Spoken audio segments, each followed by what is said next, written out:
Love you, Linda. Love you.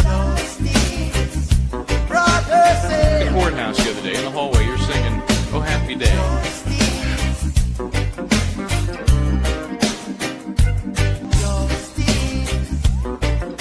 One word prayer. Justice, where are you?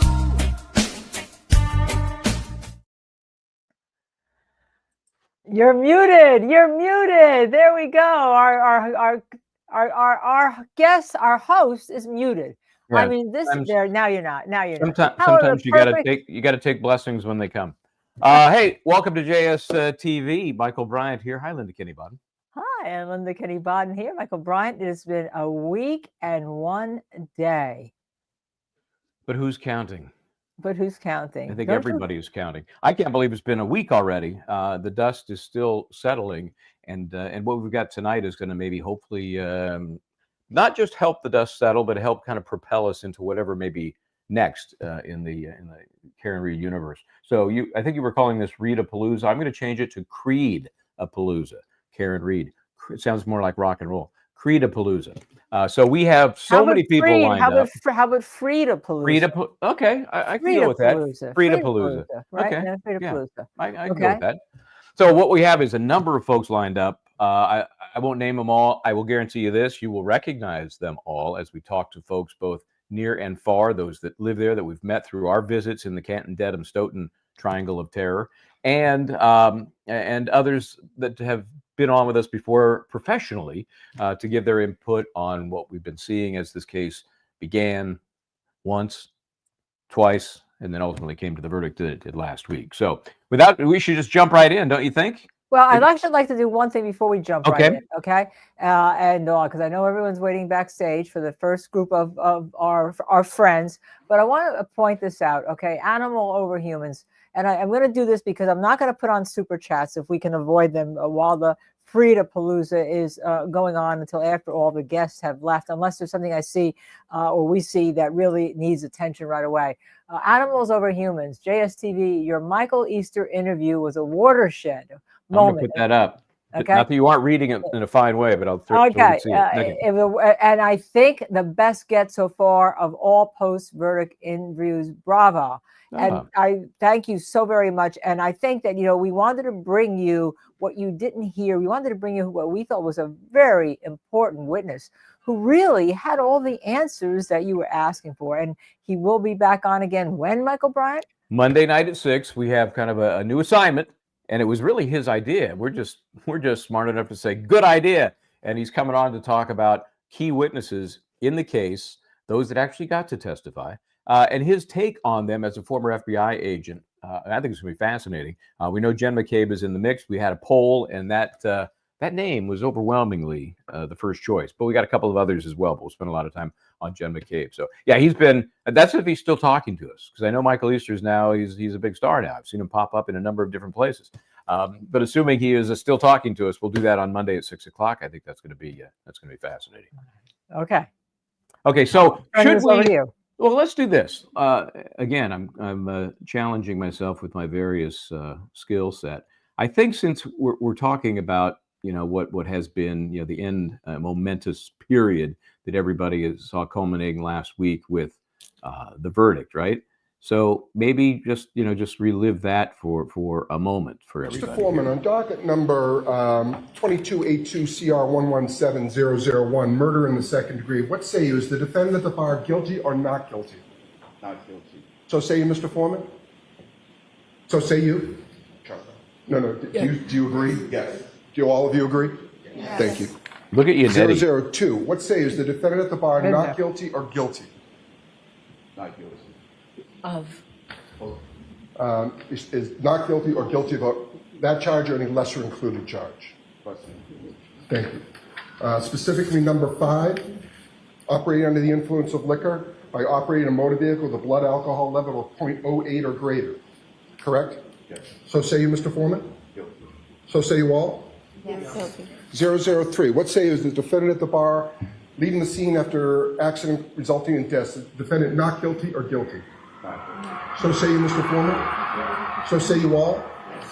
Jurors, hearken your verdict as the court records that you upon your oath say the defendant on 001 is not guilty, on 002 is guilty of operating under the influence of liquor, and 003 not guilty.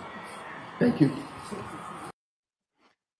Wow. Okay. So thanks to WCVB for giving that little clip that made it easier on me. So you could hear everybody screaming and yelling from the street. I was down there at the time recording that. But what a moment for those who have followed this case, supported Karen Read, and more importantly, fought against the corruption they believe led to her arrest and attempted conviction 2 times. It was a moment. I think it's important that we bring on maybe one of the first people from a local level that was one of the strongest voices, and I mean that in every way possible.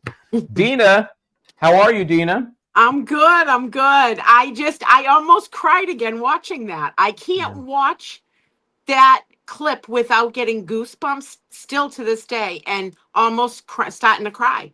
Like, it was so, you had to physically be down there to know the power, to the togetherness, the fight that everybody was in. It was just, I don't think I'm ever going to see that again in my lifetime. Yeah, it was something. And for those who may not remember, one of my first visits to the Triangle of Terror there in Dedham, I was downstairs in the Registry of Deeds. Why? Because they have a very nice public restroom. So I was down there, and every time I'd been in there a few times because I have a thimble bladder. So I'd been down there, and I see this gathering in the other room, and this was late February, early March, so still not exactly balmy, right? So when everybody had arrived and there was nothing really going on outside, this group would gather in the basement, and so I was just kind of sneaking in and trying to listen, and then I just said, well, let me just see who wants to speak, and introduce myself. Said, anybody want to say anything? And most everybody was like, look elsewhere. But one person spoke up, and I can't. Oh yeah, it was Dina. And once she started talking, and clearly her thoughts reflected everybody else's thoughts in that room. Then other people popped up. Will the Glarer happened to be in town that day, so I met him then. So Dina, here we are. Obviously, it's still emotional for you. We talked obviously the day of the verdict, and for those who haven't seen the clip where Dina takes over the microphone and starts Nathan. I was like, screw that Channel 5. How dare that asshole at Channel 5 even get next to me? Like, it was a split-second decision. I'm like, oh, I seen your microphone with the justice on it, and I was like, boom, I just took it and put it right in there. Yeah, I'm like, okay, because I was late to the fray, and so I'm getting like the back of his head. So we got the audio, and I moved around just a little bit. But what was the relationship you had with Nathan? Because you clearly were close with him. Well, they in the beginning and during the first trial, they had to fend for themselves as far as like security and stuff like that. And this movement, we stepped up to the plate and try to get them through the media and stuff. So that's how now they know us in our faces. So if we're popping in, into the media to get them, they know to come with us. We're going this way or whatever. And it just happened. But this second trial, the police, all the police, the CAT team, the Mass State Police, the Dedham Police, the bicycle police, there was tons of them. They wanted to build a bridge between the supporters and law enforcement. So that way law enforcement wasn't just, they didn't want to throw gas on any fires. So that's how I ended up stepping up to the plate. So you were kind of the ombudsman, the liaison between the supporters and the cops at a time in which, there were moments that were not, they were ugly, and obviously they were ugly. I got a lot of shit for it. And I was just on Will's show, and I was just like, you know what? F you people, because I did something for the greater good of this movement. And that was to end this movement for Karen the way we started it, with no violence. That's a lot there was over 2,000 people down there. And at one point, one section went to go stampede when they started putting the fencing up. I went running down. The police were behind me, but I was screaming, no! And they actually stopped. They Well, actually stopped. And I didn't think, I mean, I worked up at Great Woods a couple times. You know, when I was a police matron, I worked up at the compound, which Great Woods is a concert venue.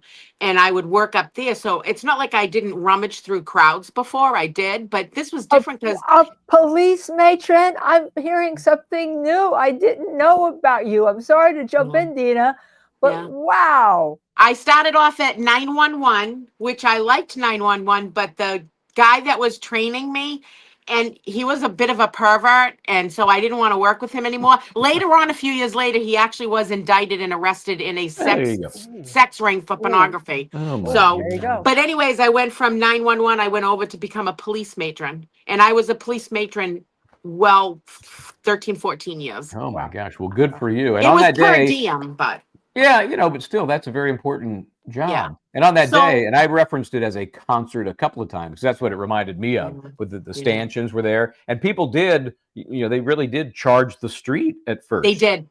And I you was stopped them, screaming. and the stanchions stopped them. But then the cops kind of bent and Yeah. said, "Okay, they will close that half of the road," and you know, it was fine. That was the closest that I ever noticed it getting to, you know, sort of unruly. The only time. Yeah, and the cops were funny because when we walked back over to the original corner, when the, you know, where we were staying most of the time, they were like, "Jesus Christ, Dina, we stayed back and let you handle it." Like they were laughing. I was like, "No," because you know, a lot of these people I seen every single day, so they wanted it too. They knew Karen's team wanted us to be quiet because we didn't know what Bev would do if everybody was screaming, and to sentence her, you know, for that OUI charge, because there was that was lingering that they, you know, Bev could charge her and give her the full 2.5 years, which would have been horrific if Would they have did been that. 'Cause outrageous. nobody No gets support that. for it, That would have etc. started a riot. But you're right, because with all of the shenanigans we saw, who knows?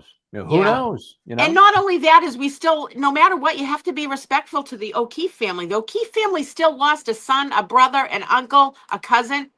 You know, they would have had to walk out to 2,000 people. You know what I mean?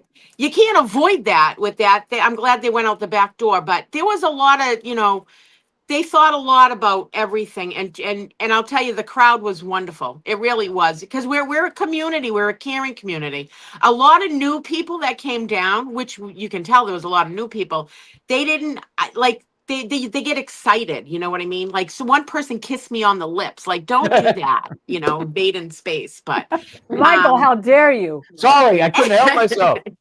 but like I said to you that day, both you and Linda, you know, you guys came down and you did it unbiasedly. Where we everybody in this movement has seen how the media does stuff and edits stuff and doesn't report unbiasedly. Where you came down and you looked at everything. But not only that, is you gave us an opportunity to speak of how we felt, and you didn't edit anything. You promised not to do it, and you did, and you kept your promise. So we've had you on a number of times. And Michael's Yeah. been there. He went 14 times. You didn't see that from the mainstream media. No, not at all. And that's why, like, that whole Mike thing, I mean, I saw him at in the corner of my eye, and I was like, "Oh no, you're getting in here. You are more important than these assholes that we deal with all the time." And I just, you know, you're Well, lucky we I didn't appreciate push that. I Channel think we had 5 down. we had a very nice coexistence, and you know, we only had one goal going into this: justice. You know, tell the story, prosecutor, prove your case if you can. Right. And you know, day after day, we would see that the case was horrible. So one of the visits down there, I'm walking down the street. As I did, I make a loop or two. Hey, how you doing? How's everything going? And I hear a woman talking very intelligently about her position on either a witness of that day or some of the evidence being presented. And I, as I usually do, I just stopped and eavesdropped for a while. and that person was Gail White, who I then corralled. Hi, Gail. I then corralled her to do an interview. Now, I haven't really seen you that much after that day, but I'm sure you've been there in and out, right? Oh, yeah. Yeah. I was actually on the day the verdict came in. I was exactly in the center of the crosswalk with two of the other original OGs that started the standouts. Well, like Brandy, was that near Brandy then? Were you near Brandy? I don't know where Brandy was, but I was next to Carol and Kevin, and I had Dennis Sweeney to my left and Jack and Brenda Sweeney. I mean, When I came that, I was there every single day waiting for the verdict, and I never moved. I never took a pee break. I knew the verdict was coming in. I stood there for 7 hours. I had my spot.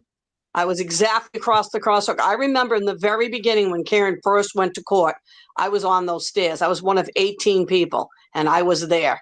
When no one was going, when there was no standouts, there was no nothing, I was on those stairs. So it's pretty amazing to come back full circle as one of the originals that went to court when nobody went, that stood out when nobody stood out, that was there when no one was there, to see how much, things have caught on. When we started standing out for Karen and bringing awareness, people started seeing what we were doing.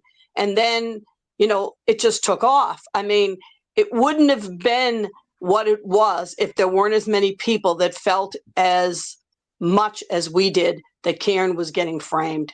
Yeah. Weren't you one of the? Weren't you one of the? else- I'm sorry. Weren't you one of the people who stood on the overpass with just 3 of you? Right. We actually stood in front of my house, which was Remind people. if you could, terrible. yeah. It was, I stood in front of my house with Carol Farwell Kelly and Kevin Colby. And unfortunately, it was down the street from John O'Cave. So we moved it to the high school, and it was horrible. People came out screaming in cars and just horrible. So we took it to the overpass. By that time we took the overpass, I think we had 5 people. But we didn't care. We were still out there every day, 5 people. And then it started to get like 9 people, 9 stragglers, and maybe 10. And if it got hot or cold, we'd be back to 8. But we didn't care. We're every single day.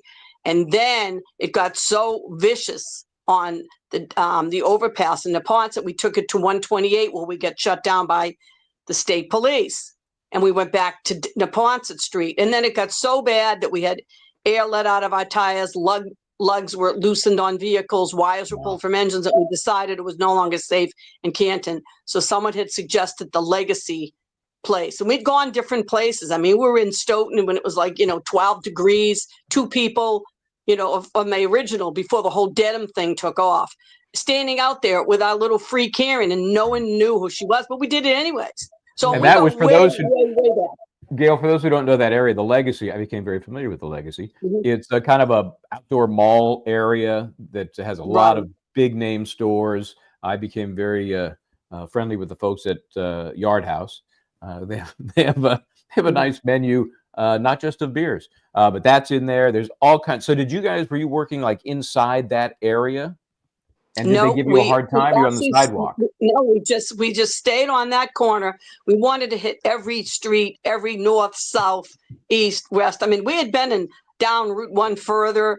We had been, moving our locations. We had been on 138 in Stoughton. We had been on overpasses, over, 93, I guess years ago, it was called 128.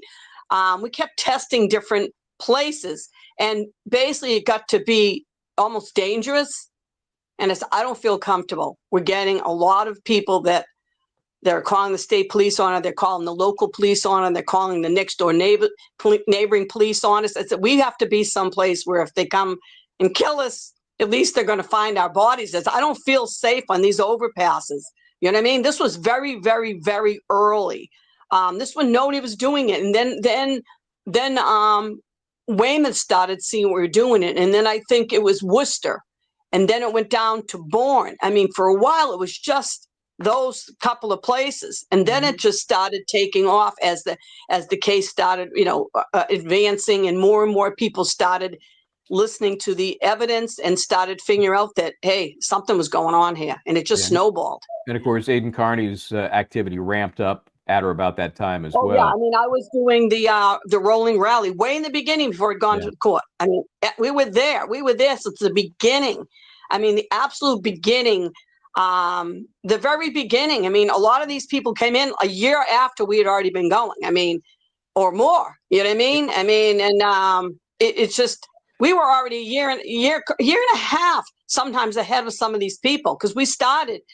As I said, I was at the very first court. I was on the stairs. I was all by myself, me and maybe a couple of newscasters, and Karen and Alan and Carl yelling, you said you did it 3 times. And Jackson said she didn't say, she asked a question. That's different. So that's a long time. That's before any of this happened. I mean, it just seems so long ago, but it wasn't long ago, but it seems so long ago that we've been so emotionally invested. And it was really exhausting to have to go through a whole trial and do it all over again. We put so much into it. And we weren't just doing the Kearney, we were fighting for our town too. And a lot of people don't realize, like in this whole movement, we know who the OGs are. The world calls us OGs, but here Like we the original know gang in the stuff for movement those we're of boots you- on the ground, but we know who the OGs are. Yeah, that's And original that's gangster, Gail, right, Kevin, Dina? Carol. That's original gangster for the people who don't know what an OG is. In case Right, we have right. But general- I mean, we we just did it, but never knowing that so many people were going to feel. I mean, it wouldn't have become what it was. Yes, we thought of it. We presented the idea. It was a hell of an idea, wasn't it? And boy, it just took off. If we didn't have as many people that felt as much as we felt, this never, I mean, I truly believe that, the Keefs, Karen's family, really benefited from knowing that we had their backs, that we believed in their daughter. We didn't do it to be disrespectful for the O'Keefe family. You know what I mean? All the time, all we wanted to do was we wanted to get the person responsible for killing John O'Keefe to be held responsible and not frame an innocent person. And now they've turned it all around to something that it isn't. That was never our purpose. and they always portrayed it as a anti-police movement. And I have since day one when I showed up there, I have continuously said it's not an anti-police movement, it's anti-corrupt police movement, but not Right. anti-police. And I try to always call out Gail, Carol, Kevin, like all those first people that ever started it, because they're almost like the forgotten people in this, that they led the way, which inspired all of us. Yeah, well, we have definitely not forgotten. Gail, appreciate your efforts, and I'm glad I was able to eavesdrop on you and chat with you that day. The mass of folks we saw out there on the day of the verdict and in the few days leading up to it really would never have happened without this guy who snuck in on us there. Jason is here. Jason Grant is here. He was the named plaintiff in the first of 4 lawsuits filed against Judge Kearney, Mass State Police, CPD, and basically was there fighting for his right to protest. The one specific reference was a Bible verse that he was carrying on a placard that somehow upset somebody. Yeah, So, talk about freedom. It was talking about freedom from the Corinthians. And Jason Yeah, yeah. was out there every single week since last November in the cold and the ice and the snow. So Jason, Jason, it's the Grant decision. This will forever be known as the Grant decision on the First Amendment. So how do you feel about that? Yeah, it's crazy. My name was associated with the case law and stuff, but we had played like last time, the last trial when they did the buffer zone, and Mark went in there and everybody signed up for it, and Bev wouldn't even hear Mark argue about it, and then Mark took it to the state Supreme Court, and then they did item there too. So this time we started like in November in the cold, and me, Allison, and Lisa and Sam. Samantha, Lisa, Henry, Joey, we started going out just protesting against corruption and Judge Bev without any free Karen Reed stuff. We're just against corruption out there. Usually like once a week out through the winter and stuff. So that gave us stand, and once they tried to do the buffer zone, that we could sue Bev personally and get it into federal court. And thank God we got in the federal court, because last time we couldn't get anywhere in the state court, and we were able to. The first judge denied us, and then which the First Circuit Court of Appeals, and then he agreed with us and sent it back down. And then it took a few times going back and forth, but we eventually got it out there. Everyone here saw how like the beginning of the trial, it was dead out there. No one was Karen coming in and out by themselves. Yeah, there was no one down there. They stamped on everybody's First Amendment. Oh yeah, rights. I was talking. They cracked down hard for law and crime, and on the day of the verdict, it was obviously even the media. There had to be 100 or so, and I said, "Remember when just you and me were standing here?" Because they had done such a horrible, good job of preventing people. People were afraid. People were afraid because they saw were cracking down hard. Yeah. If And it I- wasn't They for Renda- threatened, Jason, right? They threatened to arrest Rendaza, Michael, right? the very first time that this movement ever fought against the First Amendment right, there was what, over 500 signatures on the first one during the first trial? yeah, yeah, So it worked out better that it was a smaller amount of people yeah. We did to, more of to a fight it. yeah. We did more of like a pinpoint action. Like so we were protesting just Right, corruption and Bev, and right. that allowed us to go into federal court, and that's what we won in federal court. And I couldn't imagine if like the verdict was read as the buffer, if the buffer zone standard as was, and no one was out there, and they just walk out to nobody out there at all. I It was know. like being down there, like in person with everyone down there. You guys were all down there, and it just that feeling of like the everyone screaming and Yeah. and then I I get had to go- goosebumps too. I had to go running because here I am, with Dennis and Brenda in the mornings doing morning prayer and stuff like that. And it was, they were all over by where Gail was. Kevin was there. Carol was there. Like, I had to go running to go find him because it was like I wanted to hug the people that I had been with, in the mornings with down there, Timar and everybody. So it was a really beautiful movement.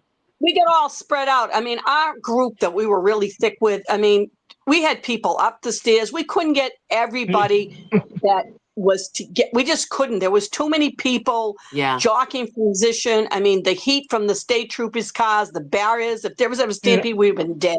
I mean, Well, the they did a tension good was job, so though, thick. right? They did a good job Oh, we- initially with that because it was like a ghost town, right? You, Dina, Gail, and Jason, they kept you way far away. They had Well, lawnmowers if it going. wasn't for them, Yeah, if it we wasn't for couldn't them even- getting that, we would have been nowhere near the courthouse when the decision came. Yeah. And for that is a tremendous thing to have done that, to open up and to get a place for us to stand and wait. If it wasn't for them doing that, I'll tell you, it would have really sucked. It just Well, would. here's It's like the- they wanted us in another town, is what they Yeah, wanted us. we couldn't even walk. We couldn't even walk by with a cell phone and taking pictures. Like we were cutting through past registry of deeds. We couldn't even have our phone out to take a picture or anything, and they were cracking down. And Mike, they grabbed you, said you walked by too many times. You can't walk by. Yeah, I went 5 times. I was going crazy 5 times. I went That's by. too. That's too many. Dina, I know you wanted to hug a lot of people, and I did give John Matus a hug for you, but he's another guy that should be getting a hug. John, how Hey, you John. doing, man? John Hey, and everyone. Matus, Great to be here. and Mark Rendazzo, of course. Yeah, John and Mark did spearheading this an case. amazing job. John and Mark was awesome. Give it to So Mark. how satisfying was that to John to see this unfold, knowing what you had helped make happen?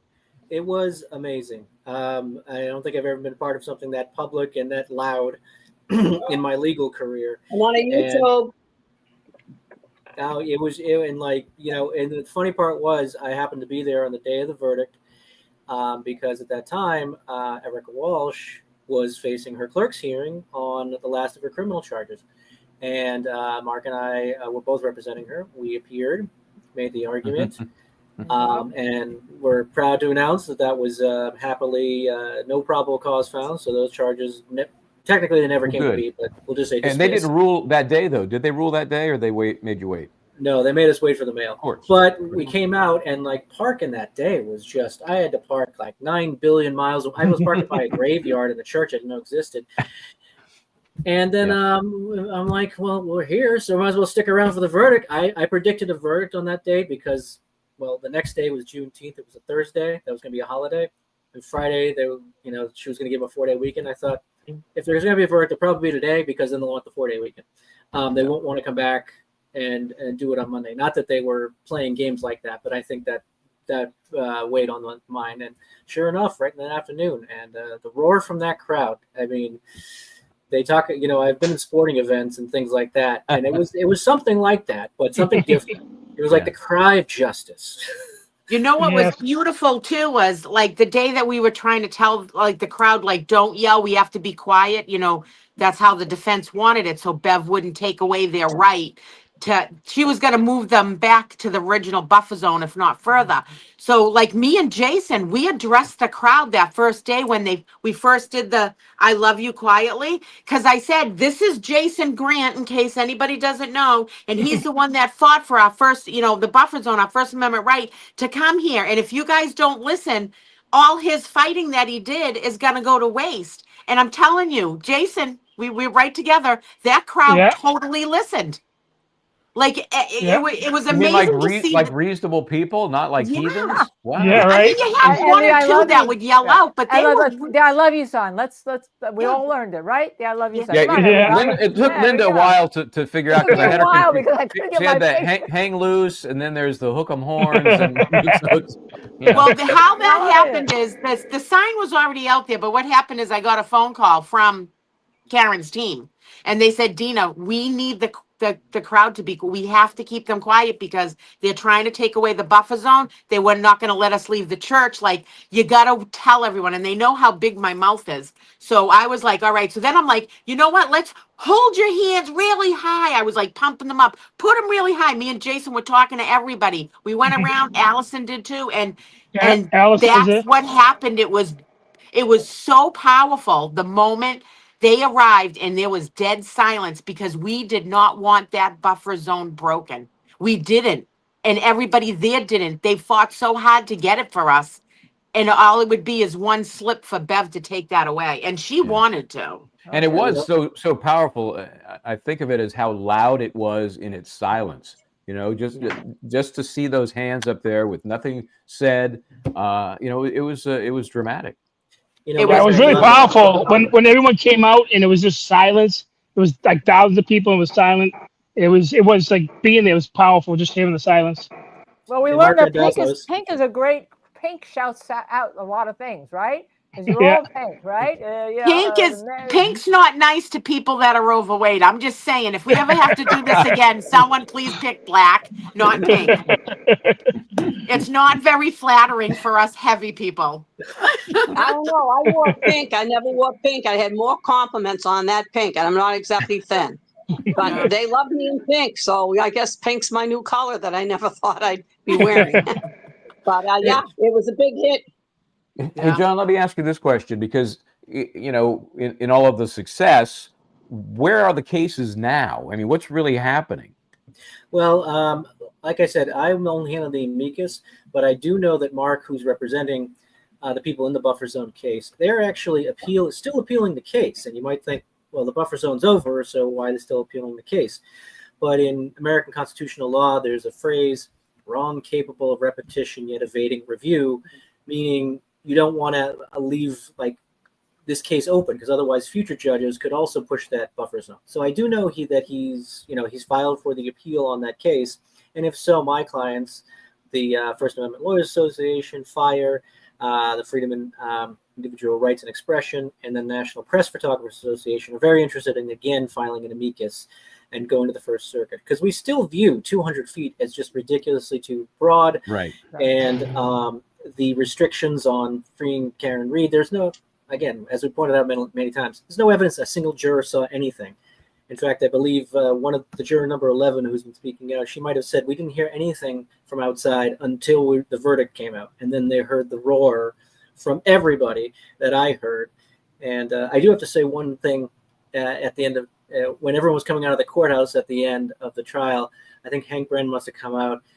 The boos that came out for him were like, I thought I was at a pro wrestling event and he was Bobby the Brain Heenan or like, you know, it was just, and then Karen and her team came out and it was like Stone Cold or The Rock or Hogan came out. It was really kind of funny. The best part was when John DePietro came out. John DePietro. And they got booed. And then Aiden comes behind him and everyone starts cheering. That was like a WWF fucking moment. And I have that clip. Aiden, by the way, is coming on at 7 o'clock, and I have that clip. And I pushed in a bit because the funniest part is John DePietro gets booed. He gets to the bottom of the stairs, and the roar starts to build, and he looks back. You know, he looks back to see what's going on. And, you know, and obviously Aiden was hot on his heels. So that was that was priceless. That was iconic. That was iconic. Yeah. And then DePietro gets caught hitting somebody's car and breaking their tail light too on the same day. Priceless. That is poetic justice right there. It's unbelievable. I do have to say, from my clients, we were interested in this not just for the demonstrators like you guys, but also for the press, like Turtle Boy. And I don't know if you guys saw in the last, maybe today or yesterday, Rachel Rollins, out of all people, had. I have that queued up as well. Yeah, I was going to go over that with him because let's just say Rachel Rollins, a former, I can't remember, what was she, a state senator, state She AG? was the What U.S. she? attorney. She was the US federal attorney. prosecutor. He was not a big fan of hers. And what she said after the fact is not just flattering, but pretty interesting to applaud him for where this movement went up to the time of the verdict. And we'll get into that with Aiden as well. Aiden deserves that too, because he's worked so hard, and the journalism that he does. A lot of people, you know, have stuff to say about Aiden. If it wasn't for Aiden and the way he has done things, we wouldn't be sitting here right now. People might not like some of the things he does, but we have to back him up, you know, we're to gonna the talk about that. fullest. We're going to talk about that. We're going to ask people to donate to his defense fund when we have him on. Yeah, he still has a long way to go. Yeah, exactly. And we're going to get an update on that as well. Hey, guys, we appreciate you popping in to help us kind of, you know, wind down from this shared experience, because it truly was that. Some for you know, a longer period than others, but anybody that got brought into it even toward the end felt what you guys felt, and the passion that you shared. Certainly helped the overall effort. There's no doubt about it. It was a support mechanism like I've never seen before. So thank you all so much for that. We appreciate it. And we'll be around. We got other cases to look into up there, so we'll be around. A lot more stuff going on in Norfolk County. Thank you for coming in unbiasedly too, and giving us a outlet in order to speak our minds. I mean, that's where I have so much respect for you guys, because you did that right from the jump. And I had to cut in, Dina. I had to cut in. Thank you for shouting me out, because I was holding down the fort here with Michael Bryant to let him go to go play with you guys, and you always shouted me out. I really appreciated it for you. I feel like I loved you, and I feel like I've hugged you, and I feel like I was on the stairs with all of you. Having interviewed you so much, and you guys are just amazing. Well, yeah, you guys have been awesome. The new media, like the mainstream media, just repeats what like the DA says and everything. But you guys, the new media on YouTube, you're investigating. You're in there, and you open up to both sides. We got no rules. We cover the case, and it is what it is. So thank you all. You guys have been amazing. Definitely appreciate it. Okay, so I'm going to hit a few buttons here, see if I get rid of all the right people. Probably going to get rid of myself. And we're gonna. By the way, we're holding all super chats to after we have our guests on. By the way, just so you know. So you know, just hold everything, and we'll be back to it. But we have a lot of people waiting in the wings right now for our second. I know, and I have to do this. Hold on. Okay, there we go. Split us all. Yeah. That was Yeah. Okay, we have another person who was part of the group, original group. Right. Yeah. And then we have our lawyer who was with us all the way, Neil Rockine. We have I'm not even mentioning Stephen Lord Plord, who called it right from the beginning, 45 years at the Highway Patrol in California. And of course we have, you know him well. Let's bring this guy on, because when I first met him and I learned his handle, you know, the Glarer didn't ring a bell to me as so that's an interesting handle, Will. And then he explained the whole process, and it's a personal journey. I'm not going to take the time to share that. You've done that with your viewers before, but I suggest people look into it, get the acronym Glarer so they know what it's all about, because it's really a kind of a thumbnail of your process, which included trips up to Dedham, and that's where we first bumped into one another. In fact, the day that we first met was the day that you ultimately had a little run in there with the cameras at D&E Pizza that night, right? Yeah. So here it is. You know, you've kind of lived this thing for a while from a different perspective than some of the folks on the ground living there. Where are you? I mean, not where are you physically. I mean, where are you emotionally with, you know, the case now ending? Emotionally, probably in the best place I've ever been in my entire life. The people that I've met, the people that I've gotten close to, the people, the caliber of people whose respect I've earned, is something that I never imagined for myself. And it was just because we all had we were all put on this equal level for passion for justice. You know what I mean? Like, none of it mattered. Didn't matter which side you leaned politically, didn't matter how much of an education you had more than this person. everyone who had a passion for justice and who was strong enough to see something is seriously wrong here and speak out about it. We all just kind of added what we could, from each individual end, whatever strength each individual had, and added to this, and we made this movement and got the attention of the world. Let me ask you this, because you were on, kind of like us, on the outside looking in, right? You don't live in that area, so you aren't really, or at the time, we're not up on whatever other things might have been happening that the community was so up in arms about. And the Karen Read case came along as a major symptom. At some point, did you start to get that? Like, yeah, this is not just about a case they're bringing against Karen Read. It's bigger than that. Yeah, definitely. That was when Turtle Boy was charged. I was talking about that on my channel, and I was on his channel last night discussing this briefly, and that was when I got angry, actually, because I was still at a phase where I was still scratching my head over the investigation and how it was conducted. You know what I mean? In the Karen Read case, I was still very new to it. I was just looking at the spreadsheet that Sleuthy Goosey made, and I was looking at documents, I was looking at statements, I was looking at dates of when statements were taken. I was looking at the lack of signatures on them. I was looking at, it was just, there was just so much, and I reading these reports and wondering, why didn't anyone knock on the door? I was still in this part, and then I had gotten to a point where I was like, okay, because I was like, I don't want, everybody kept saying, you need to talk to Turtle Boy, you need to read Turtle Boy's article on this, and I kept saying, shut up about Turtle Boy, I'll get to Turtle Boy. You know what I mean? I have these documents, I want to make up my own mind as best as I can before I start talking to other people about this case. I don't want any influence. Yeah, I had kind of a denial on that myself. We were at Long Prime at the time when the first trial came about, and the name Turtle Boy. I said, what is this? Blogger, journalist, Turtle Boy? I mean, is that a side street we need to go down? I mean, is that just some weird aberration? Yeah, I like the juror who thought it was an environmental movement. Yeah, the Miss Prado. Yeah. So at first I was kind of the same way, like, okay, let me just focus on what's going on. And then, of course, the more you learn about his involvement and all of the things that he dug up, it becomes necessary information. But you're right. My initial reaction was kind of the same. It was interesting timing, because when I finally got to this point where I was like, okay, I need to talk to this Turtle Boy guy, and then I invited him on the channel. He didn't know who I was, but he agreed to come on because he was enthusiastic about spreading the word for Karen Read anywhere he could. And so he, came on my channel and we talked, and then like 2 days later, he gets charged. And so, of course, my attention is piqued.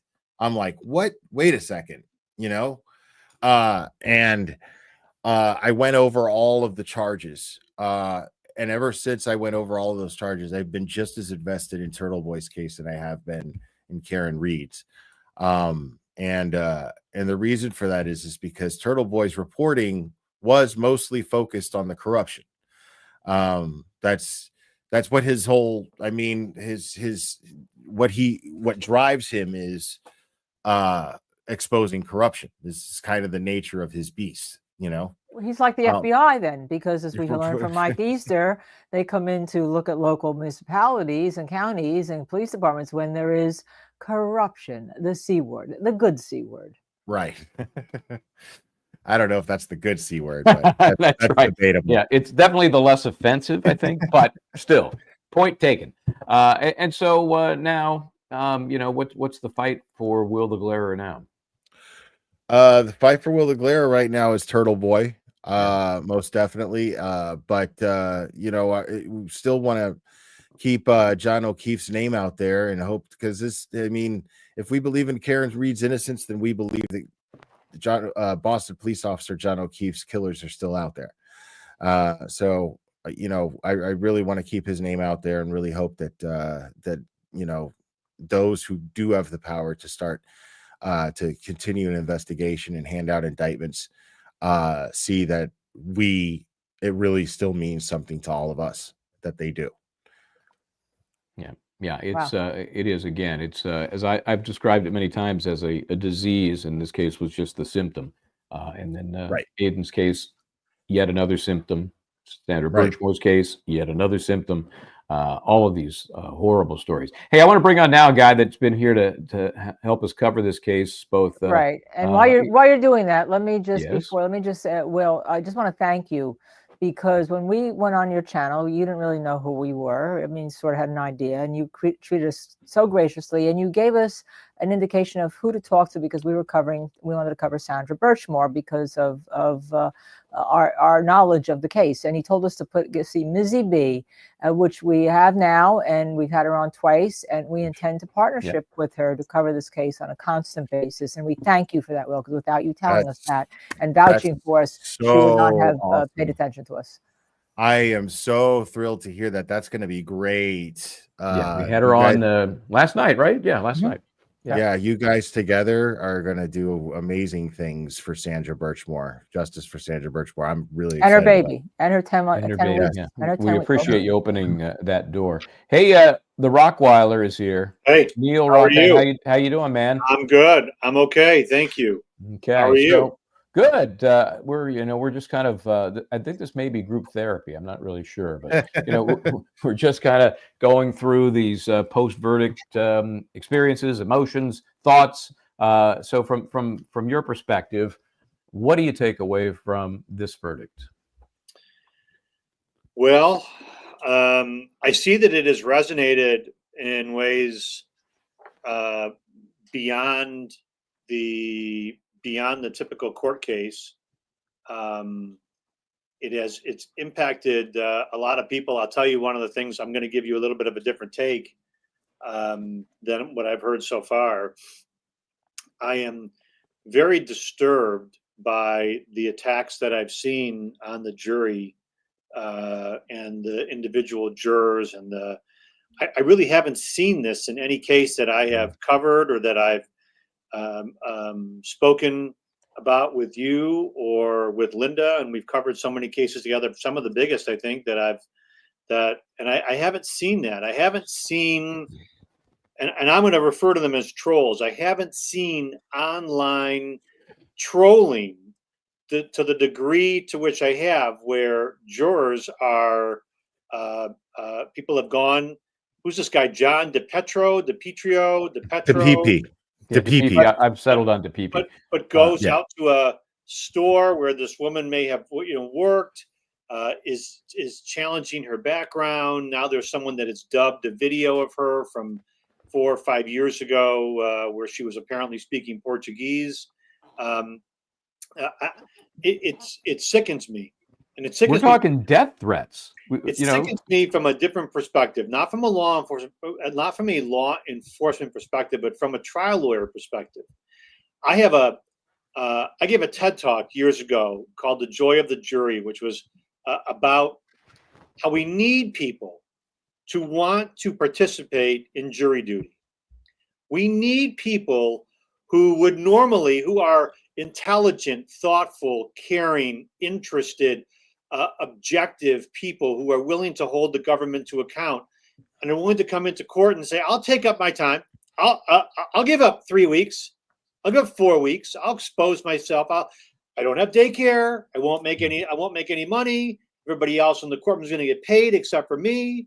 I will endure through long spells of sitting on my butt and having to argue, and I will endure through all of that. I'll eat the bad lunches. I will endure through all of that because that's the right thing to do. So many good people that who would be great jurors bail on jury duty because it's an interference in their daily life. There are two things one thing as a trial lawyer that I used to hate, which I've seen happen in this case now in spades, and it is annoying and it is upsetting. And it is where I've seen we win a case, we go back to talk to the jurors afterwards, and the prosecutor says, oh, you guys didn't know that this person had A, B, C, D, and E, and here's the evidence that didn't come in, and here's the stuff you didn't know. I hate that because it undermines the trust in the legal system that jurors have. And I hate when there's an attempt to undermine a jury verdict. And I've seen that in this case in ways that is it's insidious. It has the potential to have, I think, grave repercussions when other people want to serve on jury duty.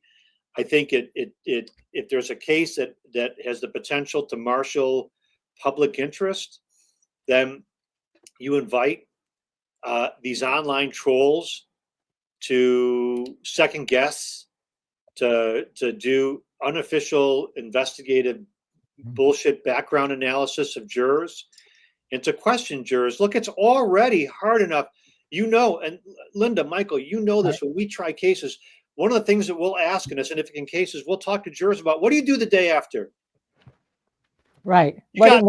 You've got friends and family in law enforcement. You have friends and family who have lost loved ones. What do you do the day after? You found my client not guilty. What do you say? What do you say to the police officer friend of yours who says, "Hey, what happened in that case?" Can you look him in the eye and say, "Look, I did what I thought I had to do"? Can you say that without fear or repercussion? In this case, is showing us that there are people that have made money. They've become the anti-Karen Reed crowd, whatever you want to call it. They've made money. They've made a reputation. They've developed an online presence by pushing a narrative, and as opposed to allowing the narrative, just saying, you know what, I was wrong, or the jury reached the opposite conclusion. Okay, let me turn the page. They continue to just sort of double, triple, and quadruple down. I was going to ask you what you thought about, Brennan's statement. Awful. I mean, to your point, why not just say, the jury has spoken, we respect the jury process. That's it. One of the hardest things is after, look, we've all lost cases. No one has tried a case and not lost. One of the hardest things is after a loss is you looking and you want to find some salvation. Well, the salvation is not in public statements. We all lawyers, well, we're looking forward to our appeal. No, you're not. You know what I mean? My client's getting ready for his appeal. No, he's not. He doesn't want to have to appeal. Hank Brennan's statement, which I think is Hank Brennan was in this sort of this purgatory, this middle world of using tactics that a defense lawyer would use, but he had the role as a prosecutor. Defense lawyers, when we lose a case, we make a statement like the one that Hank made. We respect the jury's verdict. We're disappointed by it. We think that there were some errors during the course of the trial. We think that there were some rulings that went against us. And while we don't want to have to, we will, of course, now turn our efforts towards sentencing and appeal. That's basically what Hank Brennan said, but he said it in a way that challenged the process. So, but what do prosecutors say when they lose? All you should say, and all you can say with the power of your office, is, look, we gave it our best shot. This is the way the process goes. You tried the case, you put your best effort out there. The jury reaches its verdict, and we respect it. Even if we don't like it, that's the way that this process goes. Now we're on to the next case. That's all a prosecutor can and should say. Yeah, but he took the opportunity to basically retry his case, put down all the things. It really projected all of the things most people think were the case against his witnesses and those peripheral characters. He attributed that kind of wrongdoing to people supporting the defendant. It was just so over the top. I couldn't believe it. Except, nothing that happened in the Karen Reed case from the supporter's perspective was really much different than what has happened in other high-profile cases where there was a defendant who garnered public support. What happened is that we're not used to that.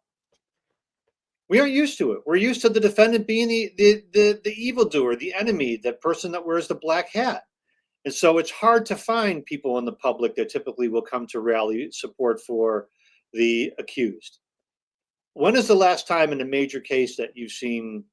Think about the cases that we've seen. William Husel was a case where nobody wanted Husel to be convicted. The OJ case. The OJ case was extraordinarily divided. Yeah. Right. And on a much lower level, but similar reaction. The ASAP Rocky case. I think there was a lot of pro defendant. Sure. Right. There's a lot of ASAP, a lot of support for ASAP Rocky. A lot. The OJ case, I always say that the defense attorney gods just rained sunshine all over Johnny Cochran. Like, it was a perfect storm of perfection for him. I mean, dude, the lead investigator, there's tapes of this guy bragging about planting evidence and it's racially motivated. Right. Like, Yeah. come on. It's dude. like Proctor on steroids. Well, you had in that case, you had something that you had a judge in that case, Judge Ito, who was mugging for the camera. I mean, Judge Ito, he had people in his chambers. So, he would have Geraldo Rivera. He'd bring the report, everybody back in his chambers. I mean, and he specifically he should have, on the checklist of officers that were involved, his wife's name was actually listed on the list, on the checklist, and he just skipped over it because he wanted the case. Yeah. And to have Mark Furman and have this about him, these recordings right after the LA riots, you know what I'm saying? Like, the timing of all of this could not have been more perfect for OJ and his defense. Well, and to your point, the reason why I bring up the OJ case is that there were people that were interested in aiding the defense, or aiding because of long-standing concerns and problems with LAPD. This case. This is similar with ASAP Rocky. Remember, people were testifying, and what was the witnesses? The Relly, ASAP Relly, when their star witness ended up testifying, people were coming forward with information about Relly.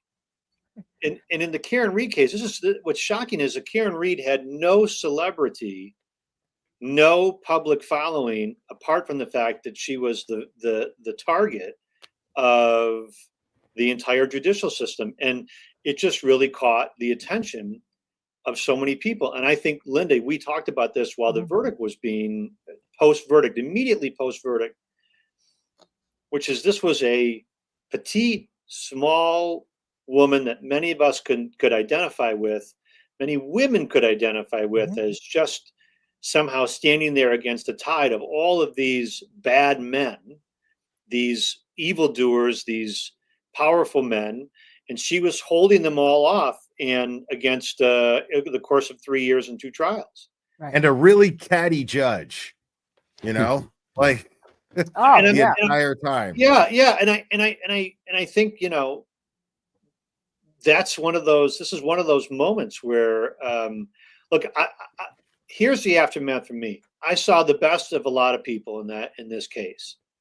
I really did. I saw the best of a lot of people. I did see. I believe that there were lawyers who are. Alan Jackson, AJ, is a phenomenal lawyer. Bob Alessi, amazing lawyer. These guys just stepped up. Right. They really and David Yannetti. I mean, these people. And the silent assassin, Ms. Little. Ms. Little, Yeah. right. You And know, who Judge Cannoni respected, because she always went to her, right, to say, well, you know, to get the scoop sort of beast. So, you know, right? I mean, and they stepped up, and they did not. And I mean, yeah. I mean, look, they incurred. They each benefit in personal ways because they're part of a terrific victory. You know, but they also stood at so many different times to suffer, personally away from your family, the long trial hours that we've all worked that that beat you down.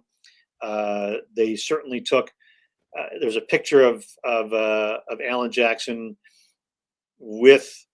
There's a picture of Karen Reed. I think it was during the first trial with the guy who appears to be holding her back and kind of has his hand, it looks like, over her chest. And there's a person that's in the foreground. Oh yeah. That was clearly Alan Jackson. But the rumors began to percolate that Alan Jackson was the one that was behind her. It was obviously not Alan Jackson. I mean, there's very easy, but to pick out. You see them at a dinner, and then rumors started to fly. They did that. They did that to Jose and Casey Anthony. They did it to me, Inspector. Yeah. These people are just sick. Horrible. But you know what's really funny though? You know what's really funny about that is these people will jump through hoops, go through all of these insane efforts to troll, but not apply the slightest bit of common sense in analyzing the evidence that's made available publicly about the case.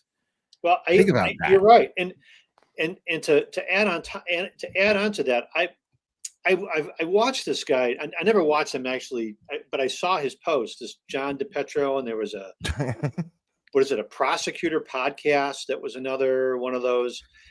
So I saw those Twitter accounts, and as a lawyer who's tried cases, jury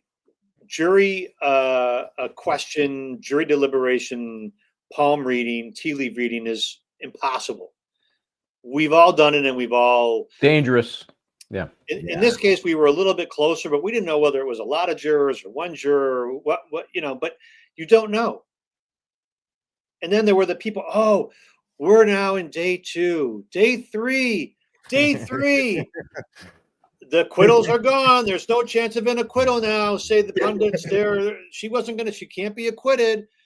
Then it was, oh, this is a bad question. Oh, there's no way. The jurors aren't looking at Karen Reed. The jurors are looking at now they have their, I mean, when they were so wrong about each of those things. And then rather than just say, you know what? That was a good run. I had a good run for 3 years I made a good run as an internet Twitter troll talking about Karen Reed. I'm going to find something else to troll about, and closing the book and moving on. They have double, triple, and quadrupled down on, the jurors were withheld information. The jurors were they conned their way onto the jury. They already knew what they were going to do. There was even one moron, and I say this person is the moron of morons.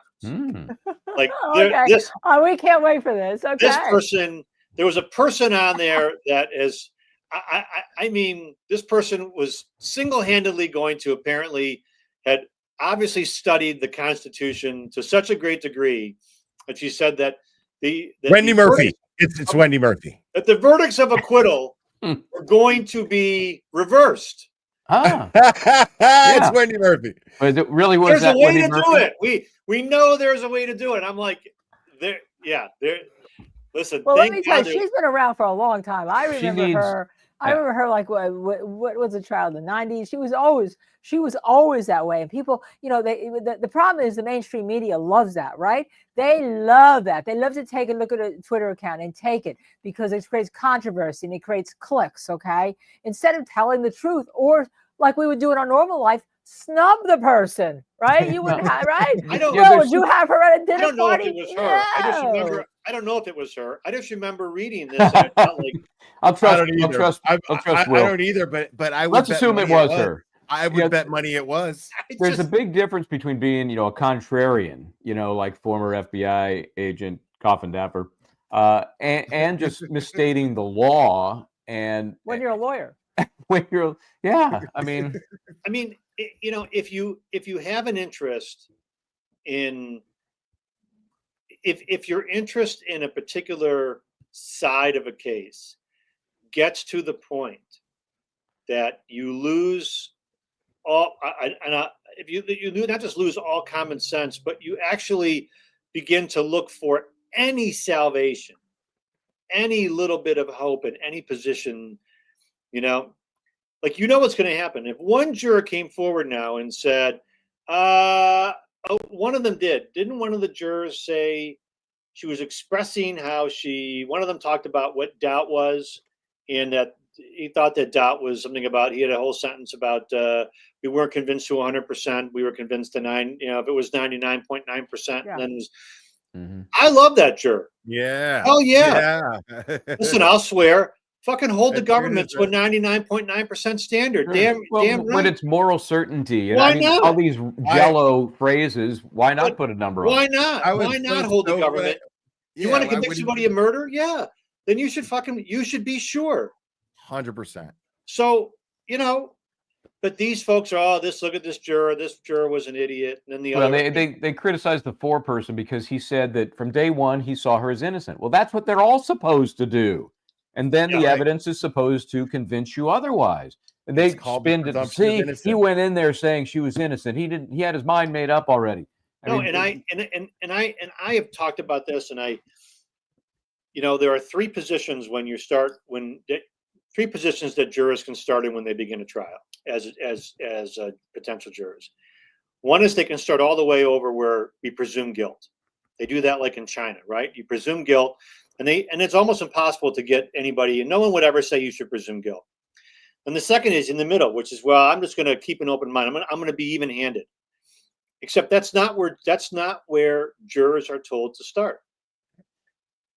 Jurors are told to start all the way at the other end.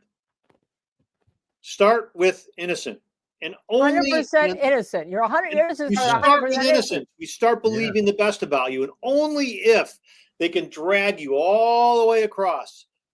Only if they can get you all the way across. We don't want jurors to start in the middle. Well, I'll keep an open mind. I want your mind closed right now. I want your mind mostly closed when we start. Yeah, the defendant is cloaked with innocence. Yes. That's the way it starts. What I love about this was I thought the jury did not give in. The jury was not moved and impacted by the public clamor of the case. The jury did not buy they saw through the really weak science that was offered by the state or by the Commonwealth. And I think that they were not, clearly the judge in this case appeared to have a position, and they were not motivated or impacted by the judge's position, which, as we all know, can happen. Jurors can think the judge knows the right answer. And in this case, they didn't. And I think this was an example of how the system is supposed to work. It's how it's supposed to work from the jury and defense perspective. And for that, Neil, you kept saying that. We had you on. You kept telling us that. You've tried a gazillion cases. That's why you're called the Rockwiler. And I think with that, it's such I appreciate the chance to chat with you. And Karen Reed is, innocent. Is innocent. Yeah. And, one day John DePietro, not of my doing, but something will happen to him. That's just human nature. There is karma. And what will happen? Every day. I don't wish that on him. This is my point. I don't wish that on him. What I'm saying is he will one day want a lawyer to represent him as zealously and as aggressively as the lawyers did represented Karen Reed. And he will want, whether it's for him or a loved one, he will want jurors to look at him or a loved one and presume innocence just the way that that the jurors did in this case. That's what we all want for people when it applies to us. So with that, guys, always a pleasure. I love you all. Thanks, buddy. Appreciate it. And also, Mr. Glarer, thanks, buddy. We will be in touch. Will. Thanks, Will. It's been a pleasure. Bye, guys. All right. Take care, man. Take care. All right. So as we move through the evening, that didn't take long, did it? No, and we have. I just want to say before he comes on, we're going to ask everybody who wanted to donate to Super Chats to please donate to Aiden Kearney's Defense Fund. Yeah, we're going to put it up.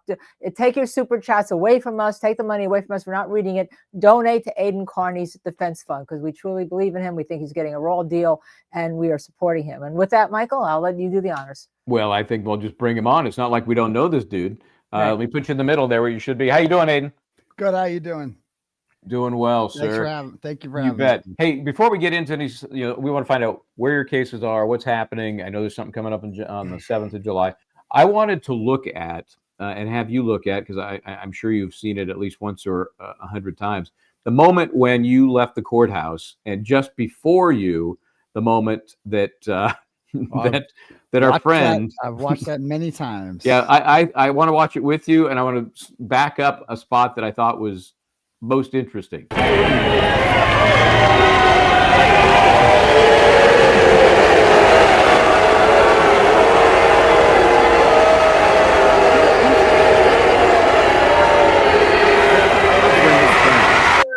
There's John soaking in the booze. Mr. DePepe is soaking in the booze, but as he gets to the bottom of the stairs, the cheers come up, and watch what he does. He looks back. Yeah. He looks back to see. Wait a minute. What's going on? Maybe for a flash of a deluded moment, he thought the cheers were turning in his favor, but obviously no.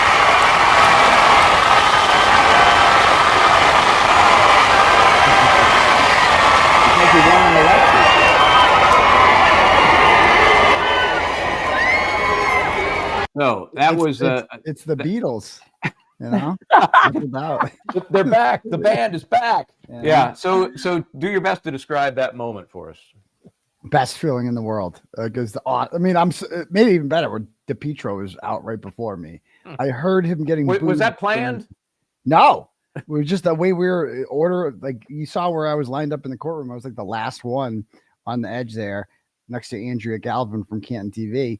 And they just kind of whisked us out of there, like, media, you must leave now. We're like, okay, sorry.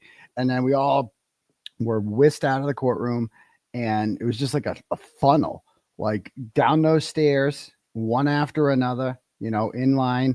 And when DePietro went out, it was like Tim Rose was down there, the head security guard, and he was like, they close the doors. They're like, close the doors. Like, like the Bastille's behind you, they close the doors? No, like behind DePietro, they close the doors. Oh. And then they're like, oh, wait, there's two more. And then they like kind of, and so when they opened the doors, I could hear the booze, and I was so happy seeing DePietro just getting booed. Everybody knew who he was going down the steps. He enjoyed that, by the way. Just look at his face. He looked around like he was like so happy. He's deluded. The guy's a weird dude. He's got the crazy eyes. I mean, I don't know what's going on inside there, but he's not much. Probably right. No, I mean, I don't know. This case has, highlighted the severe mental health crisis I think this country is having. When you see people like John DePietro and Grant Smith Ellis, and just the things that they're saying right now. Like, for instance, earlier today, I did a video kind of explaining how I, just like how there's no issues between me and the Karen Reed team, because a lot of people were saying stuff like that. And so I just kind of wanted to put it out there, like everything's good. And, I wrote an article on it, and then I read the article on a video, which is not something I normally do, but I like to make it so that like simple people who can't read can like hear words, and then they can like listen that way. And so there's a lot of really stupid people out there who are like, oh, this sounds like scripted. Yeah, nothing gets by you, Captain Dipshit. It is scripted. It's called the article. I'm actually reading it. Yeah, it is. And by the way, it was great. If you haven't watched it, it's great. No one should be questioning. Aiden's right on point. He's terrific. He's wonderful. And we've been behind you. I do have one little quip though.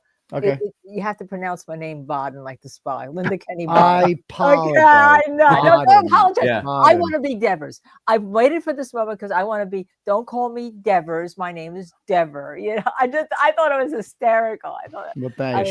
She also gets mad if you leave the hyphen out. So, you gotta humor her. Yeah, not everyone could be named Mike Bryant. So that's right. So simple. Yeah, or as name. as my phone calls him Michel. Yes. Well, yeah, that was a curse my mom gave me. We'll take the A out and make it the French spelling, so that in 5th grade, when the teacher says your name for the first time, you have to go to therapy. Everybody thinks you're Michelle. But anyway, I thought the reaction to it was going to be like, "Oh, okay, thanks for clarifying that. Clears things up." Instead, everyone's like, "Is he forced to say this? Is there a gun to his head? Is this a hostage video?" And then like the Grant, I have to apologize. I listened to Grant's analysis of my video, and like it was just like a mental illness crisis. He's saying things like, "Oh, this is clearly a coded sign to Karen Reed that he is going to flip on her, ladies and gentlemen. Oh, dear God. It's like these people believe this shit. It's just crazy. Like, it's just crazy. No matter what I say, it just elicits more craziness. Yeah, but So what anyhow, is it we were about talking you, Aiden? yeah, What is it about you that just it bothers these folks? I want you behind me if I ever in trouble. Let me tell you, I want you digging, okay? Because you're what a real journalist should be, all right? Quite frankly. And Well, thank I you. keep saying it. I keep saying that to people. If you don't think Aiden's a journalist, go back and look at how journalists were when we had real journalists, okay? Yeah. Especially investigative journalists. Yeah. So, like, I appreciate that. And it's what I love doing. I love like, this was just another case for me. This was just another thing that came across my plate, and I took an interest in it. I knew it was a special story. I didn't think it would blow up this much, but you know, I've been doing stuff like this for years. Like, once I get my teeth into something and I start, you know, going down that rabbit hole and researching, I don't stop until I find the answer, you know, and I don't publish something until I have something that's verifiable and sourced and all that good stuff. So I like to think I did that with this story. I got myself in trouble by doing that too well for the first time. But it was all worth it when you heard, there were several things that happened during the trial that were like a direct result of my reporting, like the Katie McLaughlin stuff. Like, I found all those pictures, of her with Caitlin Albert. The defense didn't know about that relationship prior to me discovering that. So, like, I found a whole bunch of stuff, like the Jennifer McKay being at the Proctor's house in September 25th. They knew about Lucky Loughran, right? So the Lucky Loughran thing, they knew about Lucky, and because they had interviewed him within like a month of John dying, and then he kind of ghosted them, and they were like wondering, is this guy even gonna respond to a subpoena? Like, what's he gonna say? Have the McAlberts got to him? That was their big worry. It was like, have the McAlberts got to this guy, And so I went and did a journalism. I tracked him down. At first, Lucky was kind of like, I've published the message. He was kind of like, leave me alone. I don't want to talk to anyone anymore. And I'm like, I'm like, is this guy, have they gotten to this guy? Like, what's going on with him? As I later learned, he was just upset because his wife had died like a month prior. He just didn't want to, you know what I mean? So it's like, I gave him space. Like, I did go on my show, and this is what Hank was talking about with the witness intimidation. I did go on his show, and I forget what I said exactly. It was something to the extent of like, dude, Brian Albert's not going to hurt you. Like, Brian Albert's, I neutered Brian Albert. Like, he ain't the big bad wolf's gone now. You know what I mean? Like, you got to do the right thing, and like Brian out. Like, if I write about this, I'm going to write about it. And then Brian Albert's going to know that you were talking to Karen Reed's PI, and it's all going to come out anyway. Hank, of course, turns that into a threat because he's got nothing to work with. So that's what he was talking about in court when he said that. So I waited 2 more months. It didn't say a word to Lucky. And then I actually talked to like a cousin of his named Gina, and she made the connection with me, and him and I talked, and lo and behold, he told me everything. And here we are.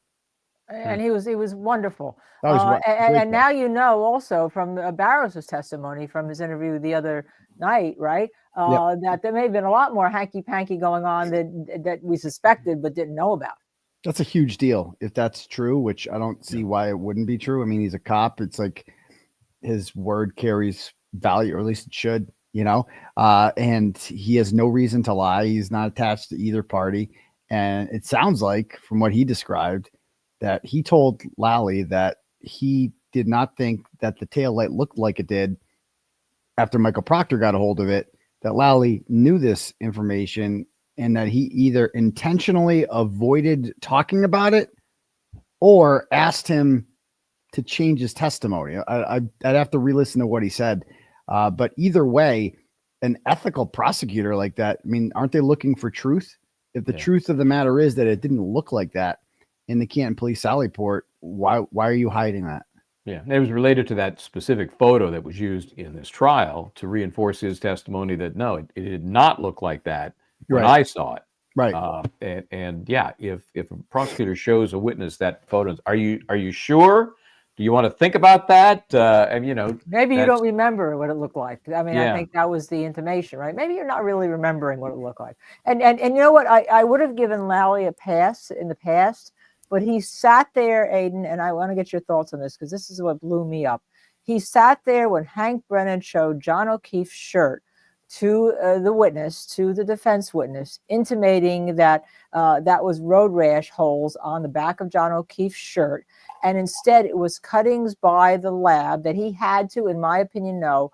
But you had Lowley sitting there along with McLaughlin. You had Lowley sitting there, and he didn't get up and say, "No, stop. That is incorrect." And to me, that was a watershed moment, and that's why I can't give him any credibility on whether or not Barrows is right or wrong. I think I go with Barrows all the way, 100%. Of course, yeah. He's got no reason to lie. So he was a great witness. They tried tripping him up with like a technicality, saying like, were you shown this picture at the last trial?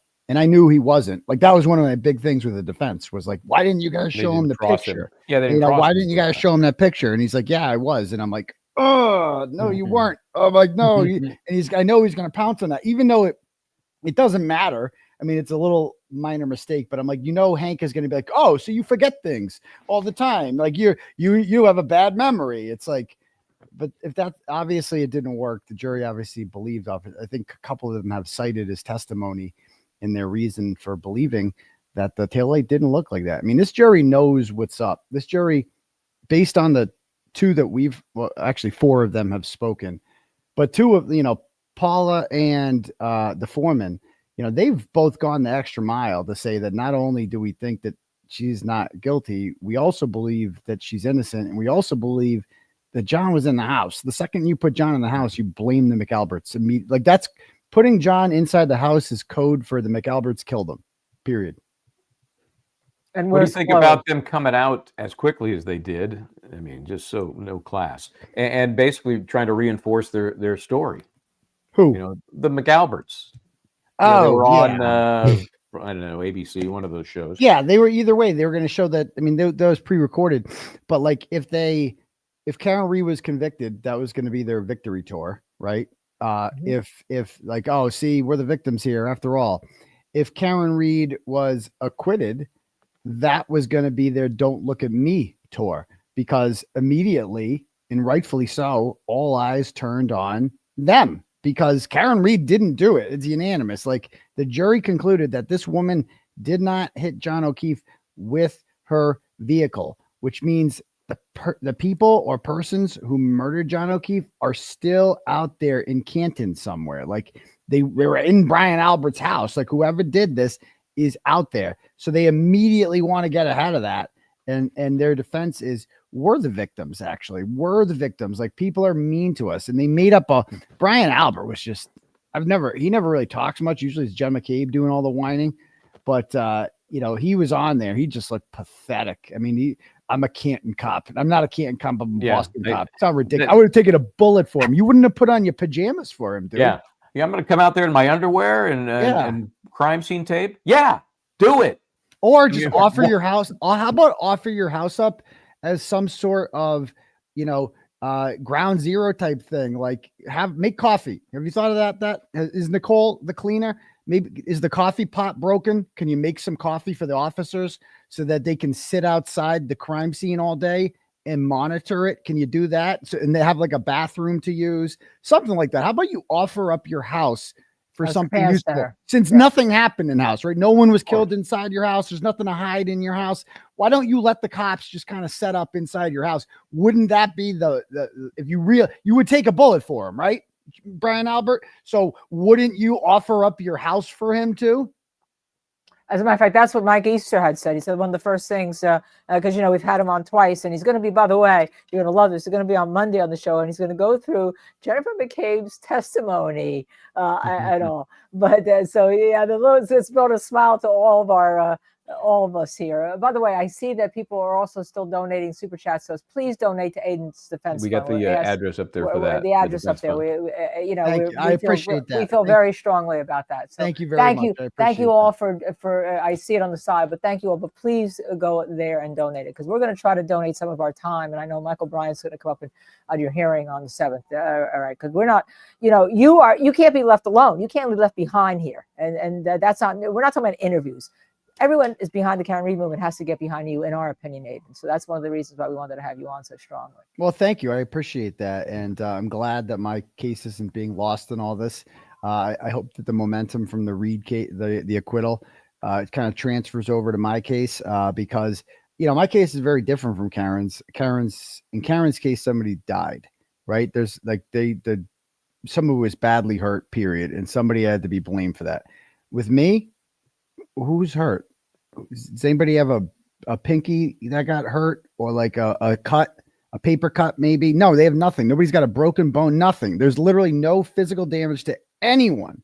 There is no monetary damage to anyone. No money was stolen, nothing like that, right? This is literally the first indictment over hurt feelings in the history of law and order. This is a hurt feelings indictment. Like all these people got up on the stand and said, I'm so scared, right? He's making me feel unsafe, blah, blah, blah, blah, blah, blah, blah. And if that's the new precedent, that anyone is allowed to just say, well, my feelings are hurt and I'm scared, therefore this person doesn't have First Amendment rights anymore, then we don't have a First Amendment. And so that affects all of us. So like, I would argue that the implications of my charges are actually much larger than Karen's charges, which is one person being framed for a murder that they didn't commit. If all of us don't have First Amendment rights, then there is no free Karen Read movement. Because the First Amendment protects what we're doing, right? I mean, that's what gives us the ability to talk about this, to write about it, to put it all out there. So everything's on the line in my trial. And Massachusetts is a little odd that way. First of all, the way they've written that statute allows for this hurt feelings angle, and they don't have a shield law there. So, the First Amendment rights are a little squishy there in Massachusetts anyway, don't you think? Yeah. I mean, there is no reporter shield. I would argue that the contents of my phone should be protected because people send me tips about stories in there. There's other cops who have sent me stuff about the state police, and their information is in there. And now, I mean, they're whistleblowers, right? So they're in danger of losing their jobs or being retaliated against, or, Brian Tully knowing that they spoke to me or gave them information about them. They're rats. That's what they're going to be called, So but there's no reporter shield law to protect that. So it is what it is. And then these people have the audacity to act like we're the shady ones when we use the Signal app. Right? Because we want to protect ourselves from government intrusion. It's the most American thing you can do. Like Hank Brennan up there saying, why use the Signal app? Yeah. Because we don't want your grimy ass reading the messages, Hank, you weirdo. Why would anybody want you to read their messages? I mean, you're going to read, it's not like you're going to read them honestly. You're going to read them in bad faith. You're going to intentionally try to misinterpret things, cut things off, take things out of context, because that's what you do. But guess what? They've gone through my phones. We actually caught them. They denied going through my phones for a long time until we met Michel Littlefield, the woman who worked at Stoughton District Court, who was fired. And when she was fired, they confronted her with Facebook messages from my cell phone extraction. Oh my gosh. Right? And a printout, and they gave it to her, and they say, see, we knew you were talking to Turtle Boy. It's like, that's how I found out they went through my phone, is because Michel Littlefield was fired and came and she told me about it. So, and it was within days of them taking all my devices. So they've gone through, they took 6 phones from my house. The 2 that they took, they have I gave them the passwords because I had to call my mom for a ride. Like that wasn't a smart move, but you're in a situation, you need a ride home. All right. So I had to call, I didn't know my mom's phone number. Right. So I had to call her. And then there's 4 other phones that they can't get in that we've been like litigating for a while. And I don't even know why, to be honest. Like I've told Tim Bradle this. I'm like, go ahead, go in. I don't care if you go into phones. The issue is I don't know the passwords because the phones are like 10 years old. Like I don't throw out my old phones. They just You mean you're not Brian Higgins or Mr. No, I don't put SIM cards in a dumpster in an army base. They just sit in you know what I always would say? I'm like, oh, I'm going to put this on Facebook Marketplace any day now. It's like returning an Amazon package. It's like, oh yeah, like I have so many stuff around here. I'll return that to Amazon any day now. and I never do. I'm like, after a Time's while, run I say, out. whatever, you know. I'll keep my old ones for like little monitors, and then become just little. That's all they do. I have a little TV monitor. But yeah, I don't get rid Mike of my Easter phones. said he's got a drawer full of his phones. He just throws them in Yeah. a drawer. He keeps them all the time. Yeah, Yeah. so it's like, so they have those, and I'm like, good luck. If you get into my phone, can you please take Peyton Manning out of my fantasy football lineup? That's all I ask. Like it's like the phone's like 8 years old. What are you gonna do with that? Like there's nothing in there. What do you do with my Jets over here? What do you do with my God, Jets? don't get them. Don't get me started. That's an easy target, the Jets. These, But- I'm guessing but, you these are know, I'm sorry. iPhones, right? These are iPhones that they can't get into. Yeah, I don't even know if they're mine. Like I lived with my ex-wife at the time. They took every phone they could find. They don't know whose is mine, whose is hers. I think they took one of my kids' iPads. They just took everything every electronic device in the house, they just took.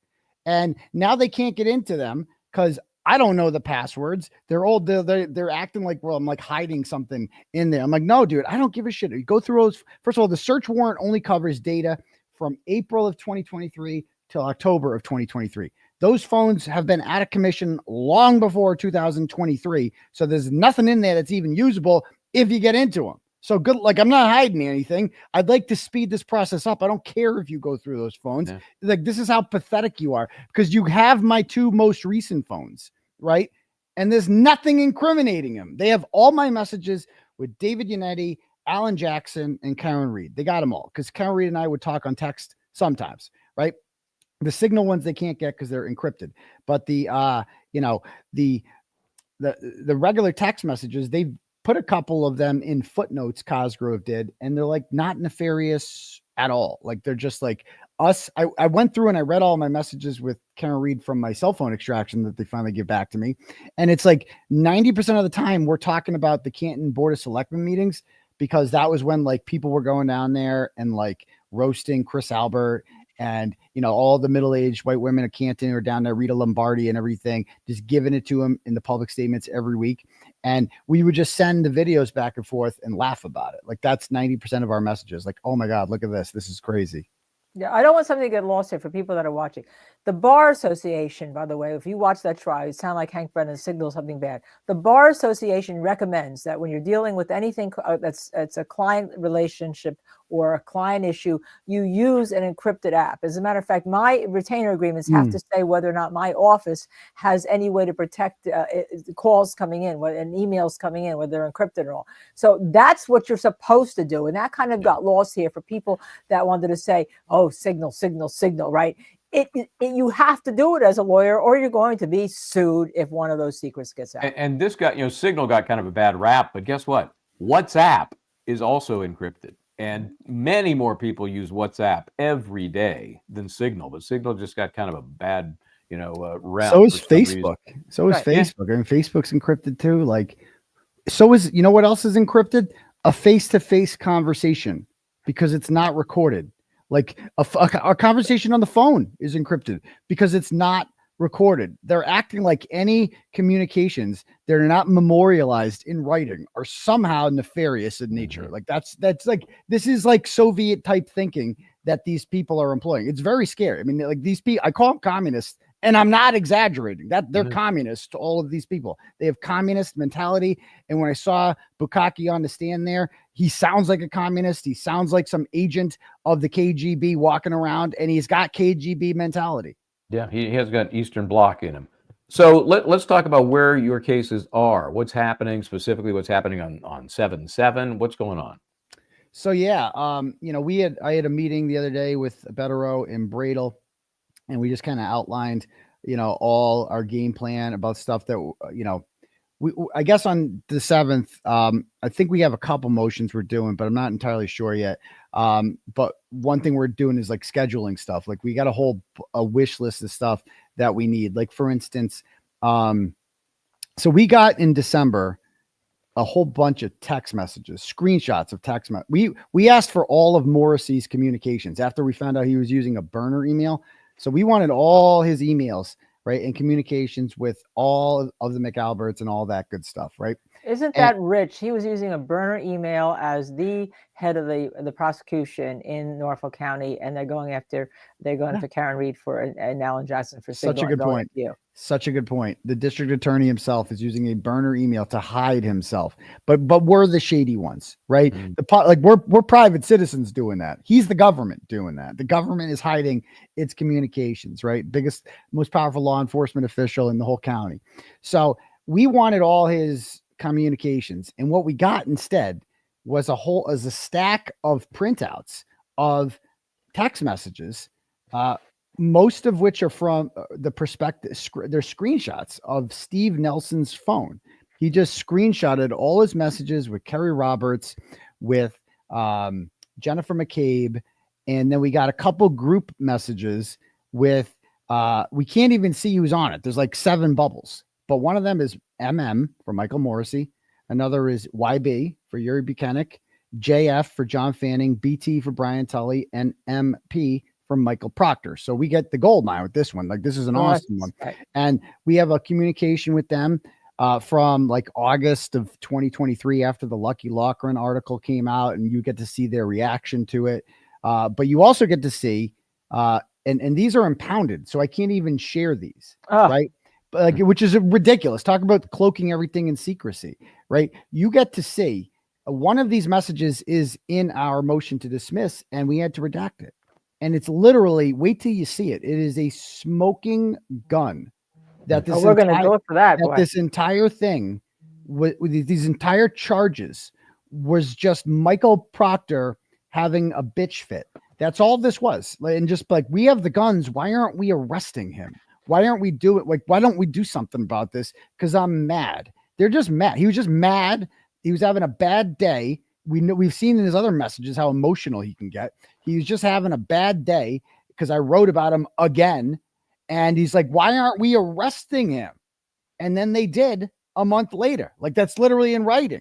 So, I thought for sure these Kerry Roberts text messages were going to come out at trial. I'm shocked that they're not. From what I understand, from what Karen told me, although I don't know if she's confused about this or whatever, she said that they wanted to confront Kerry Roberts with those text messages, but she just says she just denied that they were from her, because it's literally a screenshot. It says Kerry at the top, and she's just like, that's not me. Because they didn't give us a data extraction. They didn't give us like the Cellbrite report of this and that. Like, so it's like not official. It's just a screenshot of, it's like a Colin Albert screenshot, which was entered into court, so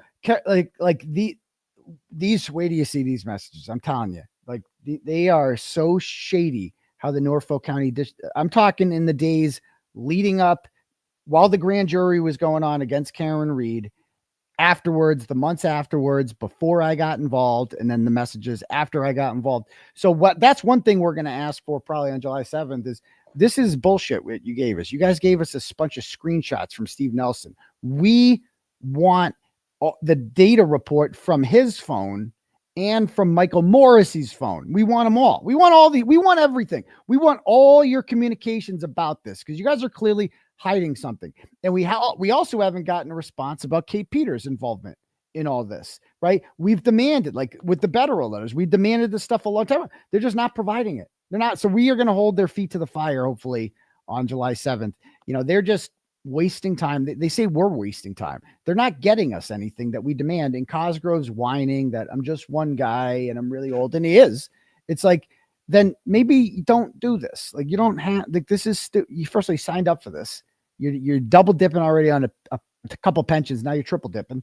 And, like, this is how you want to go out. You want to come out of retirement to declare war on the First Amendment. Okay. Did they move? They obviously moved to impound these messages. Do you think they're going to like back down because they don't really want the public to see the messages at some point? That's up to the judge. I mean, there's no reason I don't see why he won't unimpound these messages. Why were they impounded in the first place? Because there's no reason. No, there's no, like, because they just, everything. Usually when stuff's impounded, it's because there's a phone number on there or an address, right? Or some sensitive, or kid's name, some sort of sensitive information, right? Nothing like that exists on any of these messages. It's just, they automatically impound everything, and they hide and they protect the identities of these people. Like there's some sort of, Fabergé eggs that cannot be breathed upon, right? Or unless they melt into a puddle, right? So there's no reason at all for them to be impounded. Oh, wow. Wow. So how long do you think that process is going to take then, in terms of you're holding the feet to the fire and getting to the next step? Because the next step we think should be a dismissal of your charges, but maybe you want to get those messages unimpounded so that the public can see how shady everything was. Well, I don't know what the mechanism is for dismissing the charges, because we've already filed a motion to dismiss. I realize that 6 of them were, dismissed and 10 were not. So the next logical step then would be trial, right? I mean, we're out of ways to prevent that from, unless, I mean, we'll see what happens, maybe they lose their lust for this because of this acquittal. I mean, who knows what happens? Maybe they're like, really, are we really doing this? Like, do you guys really want to do this again? Do you really want to call all these people back and be witnesses and do this whole dog and pony show? This is stupid. Why don't we just agree on something here and get the fuck out of here? This is stupid. Yeah. That takes somebody reasonable. I'm not sure there's anybody involved that's reasonable. So do you think Karen Read's acquittal helped you or hurt you? I think overall helped. Although that is a good question, because, based now on maybe they got their next boat and they want somebody, and maybe that's you. Well, you saw Hank's response, right? His response was, basically, this is all Turtle Boy's fault. Like, it's not his fault. He didn't do anything. It's not Judd Welcher's fault. It's not, the great witnesses who proved that Karen Read didn't kill him. It's not their fault. It's actually Turtle Boy's fault. Everything was Turtle Boy's fault. Like, somehow I intimidated Dr. La Posada into saying that John wasn't hit by a car. I guess that's my fault. I guess it's my fault that he chose not to call any of his witnesses, right? All these people who claim John was never inside the house. He didn't call any of them. Why? His case would have been a lot stronger if he had 7 or 8 more people who would have said that John never came in the house, but he didn't call them. He didn't call any of them because he knew they were bad witnesses, and he knew that the jury wasn't going to buy it, and he didn't want to turn this into a circus again. And that backfired. All right. So I want you all to continue to donate to Aiden. We were getting some responses here. I just want to tell you that people are setting up to donate to your Cash App. They are stepping up for you here, Aiden. Every little bit helps is the way we feel about it. And we thank everybody because, you really are, we truly believe that's why we hoped Aiden would come on and hopefully tell everybody what's going on. And also because he is a hero of the story. Oh, yeah, and I think a lot of people, as they identified with Karen Read as, but for the grace of God, there go I. They see you in that same role. If they're going to skewer you and try and take away your rights, who's next? And I watched those select board meetings, hoping it's an SNL skit, because they are outrageous in the select person's disregard for the public. They give them that. Here we have 15 minutes, no more than 3 minutes per person. So I'm no math major, but that's 5 people that get to say their thing, right? Mm-hmm. And they don't get to ask any questions. No questions. You just get up there and vent while the board just sits there and doodles. And who wasn't at the board meeting 2 nights ago? Chicken Parm Charlie. Crazy. Show. That's Chris Albert, right? That's Chris Albert. It was a no-show for that. So yeah. So too busy getting ready for his next TV show? He has no shame. I mean, he would regularly show up and just get roasted by the audience, like every week. Like he would sit there with his iced coffee, drink it, and just get destroyed by the audience. He likes it. Like, he is a glutton for punishment, that man. That guy likes all this stuff. He truly enjoys it. Like, this whole thing about, like, I'm scared, I intimidated. No, Chris Albert is like John DePietro. He loves this stuff. He truly enjoys it. So, any normal person would have resigned by now. Like, this isn't worth it. But Chris Albert is like, being on the select, he's a loser. I mean, he's a guy that was probably a C student his whole life, never left Canton, makes pizzas for a living. Not that there's anything wrong with that, right? But he's a loser. And, he's the definition of a townie, right? And he's not an intelligent guy. And he beat somehow the incumbent, who was a Yale educated attorney, who has already held the position, and she was a liberal and he was a conservative in a town that Biden won 2-1. So she had every possible advantage: education, incumbency, politics, etc. But she didn't have the last name Albert. And that shows how powerful the Albert name is in that town. That, I mean, it's literally like people were so scared of the Alberts before I got involved in this. Like nobody wanted to talk. Nobody wanted to get involved. And I like to, and so like this whole witness intimidation thing, it's like, no, they were the ones creating an atmosphere of fear. I liberated, I'm like Dorothy when she landed on the Wicked Witch of the East or whatever, and then everybody comes out, the Lollipop gang comes out, and now Canton is saved and it's safe again because Turtle Boy Dorothy arrived, and you'd have nothing to fear anymore. And we heard from Gail White and some of the early people who were on the Free Karen Read movement, how they were scared. They thought they could die. They thought they could be killed as they were standing out with signs. They moved. Now whether or not, but the point is that people are scared of speaking out. And, if they see what happens to you, of course they are. They say, well, oh my gosh, I'm speaking out. I could be Aidan Kearney. Yeah, I'd be more worried about getting arrested and charged than killed. I don't think, I mean, these people are cowards. They're not, that was my whole thing. It's like, none of these people are going to do anything, right? They're going to hit the phone out of your hand, right? They're going to kill you.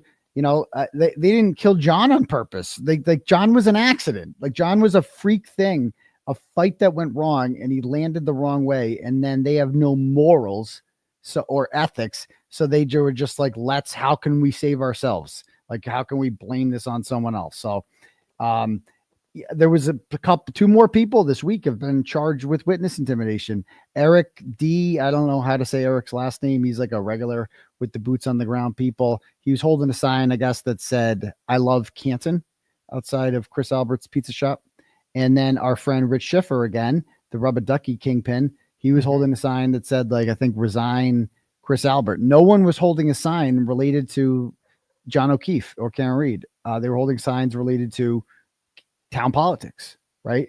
And their residents, at least, I mean, I don't think Schiffer is, but Eric's a resident of Canton. Like, you have the right to protest public officials, and now they got to deal with the potential felony charge. Unbelievable. I don't think that's really been widespread in terms of one of the supporters showed up the other night at the select board with a sign, probably the sign. It said, "I heart." There was a heart Canton. I think that's Eric. This was a woman. Oh, it's a woman. Okay. Yeah, this was a woman. But I think, from that same, group, I'm guessing.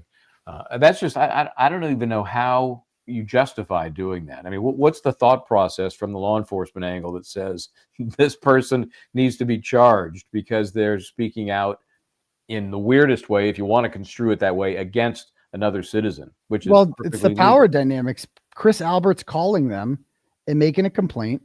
And Chris Albert is their boss. He's on the board of selectmen. He allocates the budget. He hires the police chief.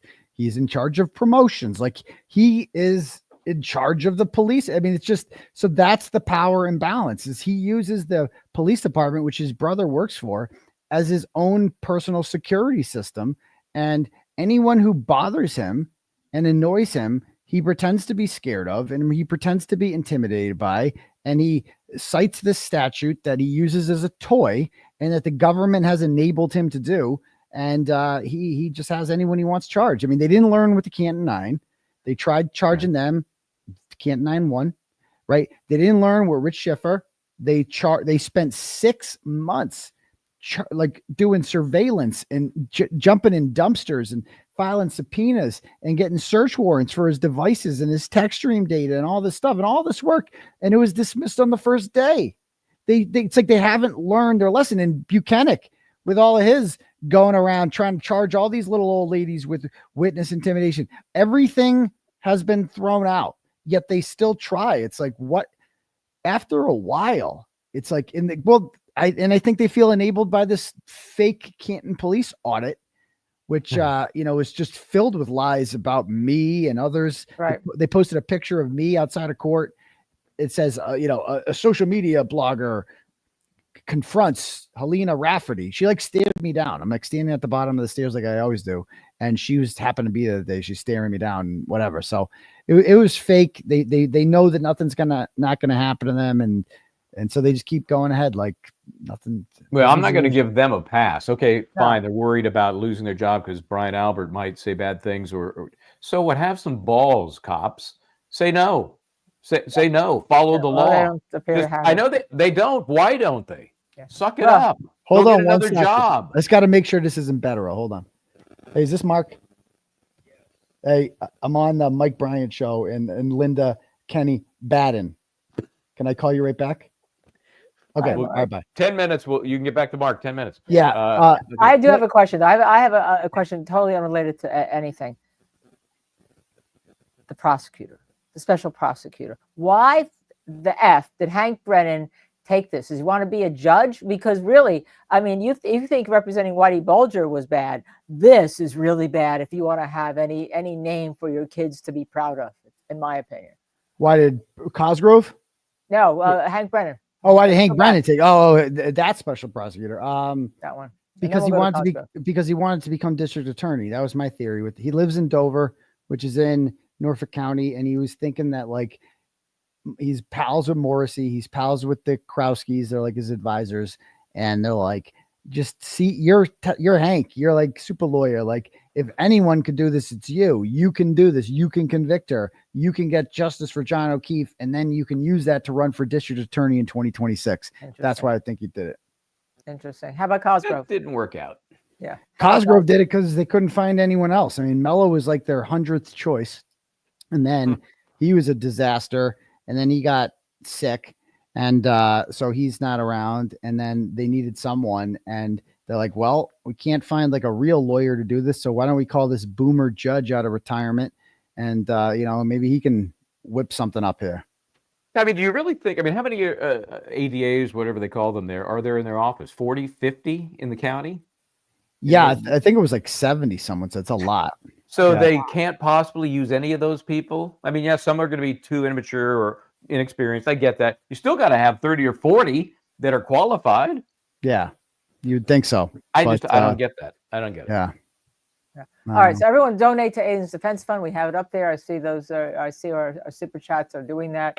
Instead of super chatting us, please donate to Aiden's Defense Fund, because it's really unfair when you're on the other side of a prosecution that is really bullshit. Okay, and that's a legal term for those of you who don't know. All right, so please donate to that. So, Karen, have you talked to her since the verdict? Yeah, I've talked to her a few times. Obviously, how's she doing? How's she feeling? I would say not that good, to be honest with you. I just saw from the side. I think she's having a tough time with it mentally. I think she underestimated the mental effect that all of this will have on her. Because I've been down that road, and even after you're acquitted and after you're free, like you're forever traumatized by it. So I think she kind of underestimated what it would be like afterwards. It's like a soldier returning home. It's just like you're happy to be home, of course, but now it's like you need help, you need therapy. So I think, is she getting some help? Do you No, know? I have no idea. I didn't go that far with her, but I hope she does. We all do. So and I think she just needs time to breathe. I think so. I haven't talked to her that much. I've talked to her yesterday, briefly. She is following this stuff, a little bit, but she said she's going to try to get there on July 7th. Because I think that would be a really powerful statement if any of the Reed family were in court on July 7th. If they can't make it, I understand as well, but that would be cool.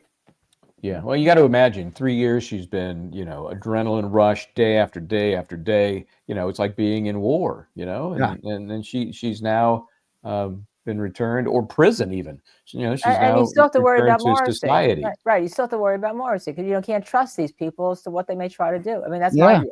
Especially when you're on probation, Although Marcus Signor, who's an expert in this, probably the leading in Massachusetts, said they'll transfer her, they'll give her a phone, and if she wants to go to, like, for instance, Rhode Island, they'll just transfer it by a phone reporting to Rhode Island and all, because he's the one who called that day that it doesn't matter, don't you worry, she's not getting anything but probation. She ain't not. So, and he called it right on that. So, I mean, that's the one thing that get out of Dodge. But why should she have to get out of Dodge? But she, if she wants to, they'll just transfer it by phone. Yeah. Were you surprised that, Brennan's, well, we know what Brennan is, but he didn't press that issue when the conviction on the OUI came through? He said, he went with basic, whatever the judge normally would do, let's do that. But didn't that surprise you? Would that he Did it that? surprise you when he No. said, "Let's whatever the normal minimum is, let's do that"? No, because he's a coward. He didn't do that because he was a nice guy. He did that because he's a coward who doesn't want to show his face in that courtroom ever again, and I don't blame him. Well, he certainly showed his face with a statement that was totally inappropriate, totally outrageous. And Yeah. quite frankly, Yeah, because he gets to make that on paper. He's a loser. He's a loser. He would never face the cameras again. He didn't have to face the cameras on the way out. He snuck out like a coward, the old snake that he is. And he doesn't want to face people that are going to go in there and they're going to ask him questions. They're going to boo him. They're going to laugh at him. They're going to mock at him, as they should, because he is a joke.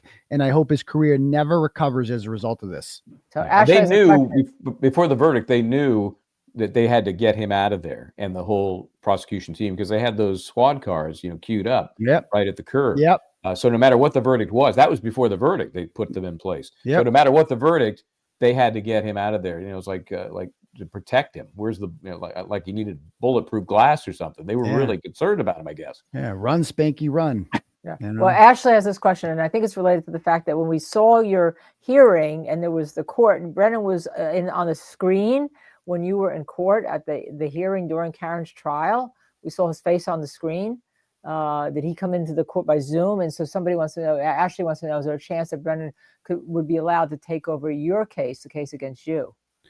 Wouldn't surprise him if he tries, but at this point, I mean, we'll handle it then. I would think that there's going to be some sort of conflict there, considering all the horrible things that I've said about him.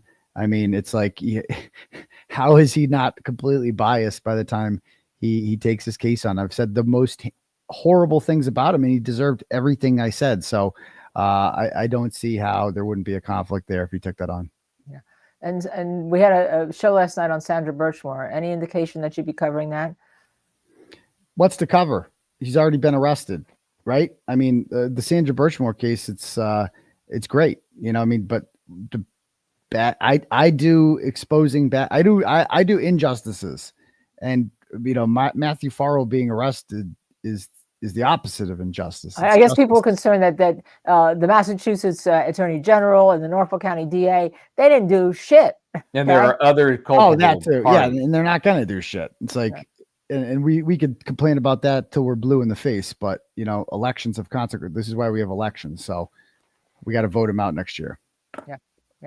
Okay, let me before we kick you loose, let me share this with you, and I want to get your reaction. I know you've seen it, but others may be surprised at this. Let me see if I can find it here. Hold on just a second. I've lost my notes. Yeah, if I could just get 1 minute, and I got to be out in a minute because I got to call Betterow before I go in this other one. Yep. He's probably Okay. gonna yell at me for something. We'll kick you loose then. I want to ask you just about the Rachel Rollins comment that she. Oh yeah. She lauded you. Tell us who she is, and you had a little history with her. I need more than a minute for that, but okay. She's a communist, former district attorney who I did not like and said horrible things about, and highly criticized. And then she kind of was a snake and kind of used me to get back at Monica Cannon Grant over the 2022 Democratic primary for United States Senate. And then she became U.S. attorney, and then she lost her job as a U.S. attorney because she was corrupt. And then she said something nice about me out of the blue. Yes, and I want to share that just real quick before I kick you loose here. And she had a little turtle. Without Turtle Boy, does anyone know or care about the Karen Read trial? His relentless reporting in the face of repeatedly being told by law enforcement that he was wrong and there was, quote, nothing to see here, end quote, cracked this case wide open. That should not be lost in all of the reporting. So despite your headbutting, she was a big enough person to say that. Much respect to Rachel Rollins for that. She's always had that side to her. That's like, she keeps it real. Like, it's at certain times, like, she says what's on her mind, and credit to her. She was able to put differences behind and say that and say the truth. So I appreciate that. And credit Good to you. for her, Remember, and good for you. Yeah, and keep donating to Aiden's Fund, Aiden's Defense Fund. And please, tonight, just keep donating there, and you'll see that it hopefully will have some effect, some more effect than what you already have. Thank you, Aiden. Cool. All right. Thank you, guys. Thanks, Aiden. Appreciate it. We'll see you out there on the 7th. Take care, man. Bye. Wow. How amazing is he, huh? Quite the adventure. I didn't get to it, but I'm curious, how he's doing, Yeah. There's such, circus atmosphere. You're never out of it. You know, we're Right. probably contributing to it by dragging him on, but you know, people are very concerned about where the focus now goes since Karen Reed has been acquitted. And it wouldn't be a surprise, considering the players, for him to now become the new target. And so I don't think they're going to back off because that's what a reasonable person might do. Right. I think they may increase efforts so they can get a win, any win. So before we go to our next group of people, the investigators, you're going to want to hear from. Let me just show some of these people that have been nice. People are following us, watching us, sharing, subscribing, liking, because I know you're all doing that.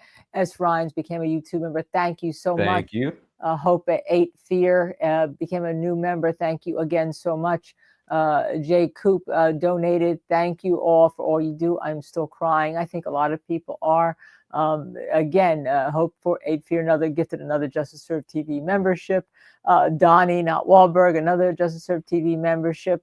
Hello, Madeira Beach caregiver. Hello, superheroes. Has anyone put eyes on Higgins since last year? I don't know. Yeah, I know he's being awfully quiet, isn't he? I think he's.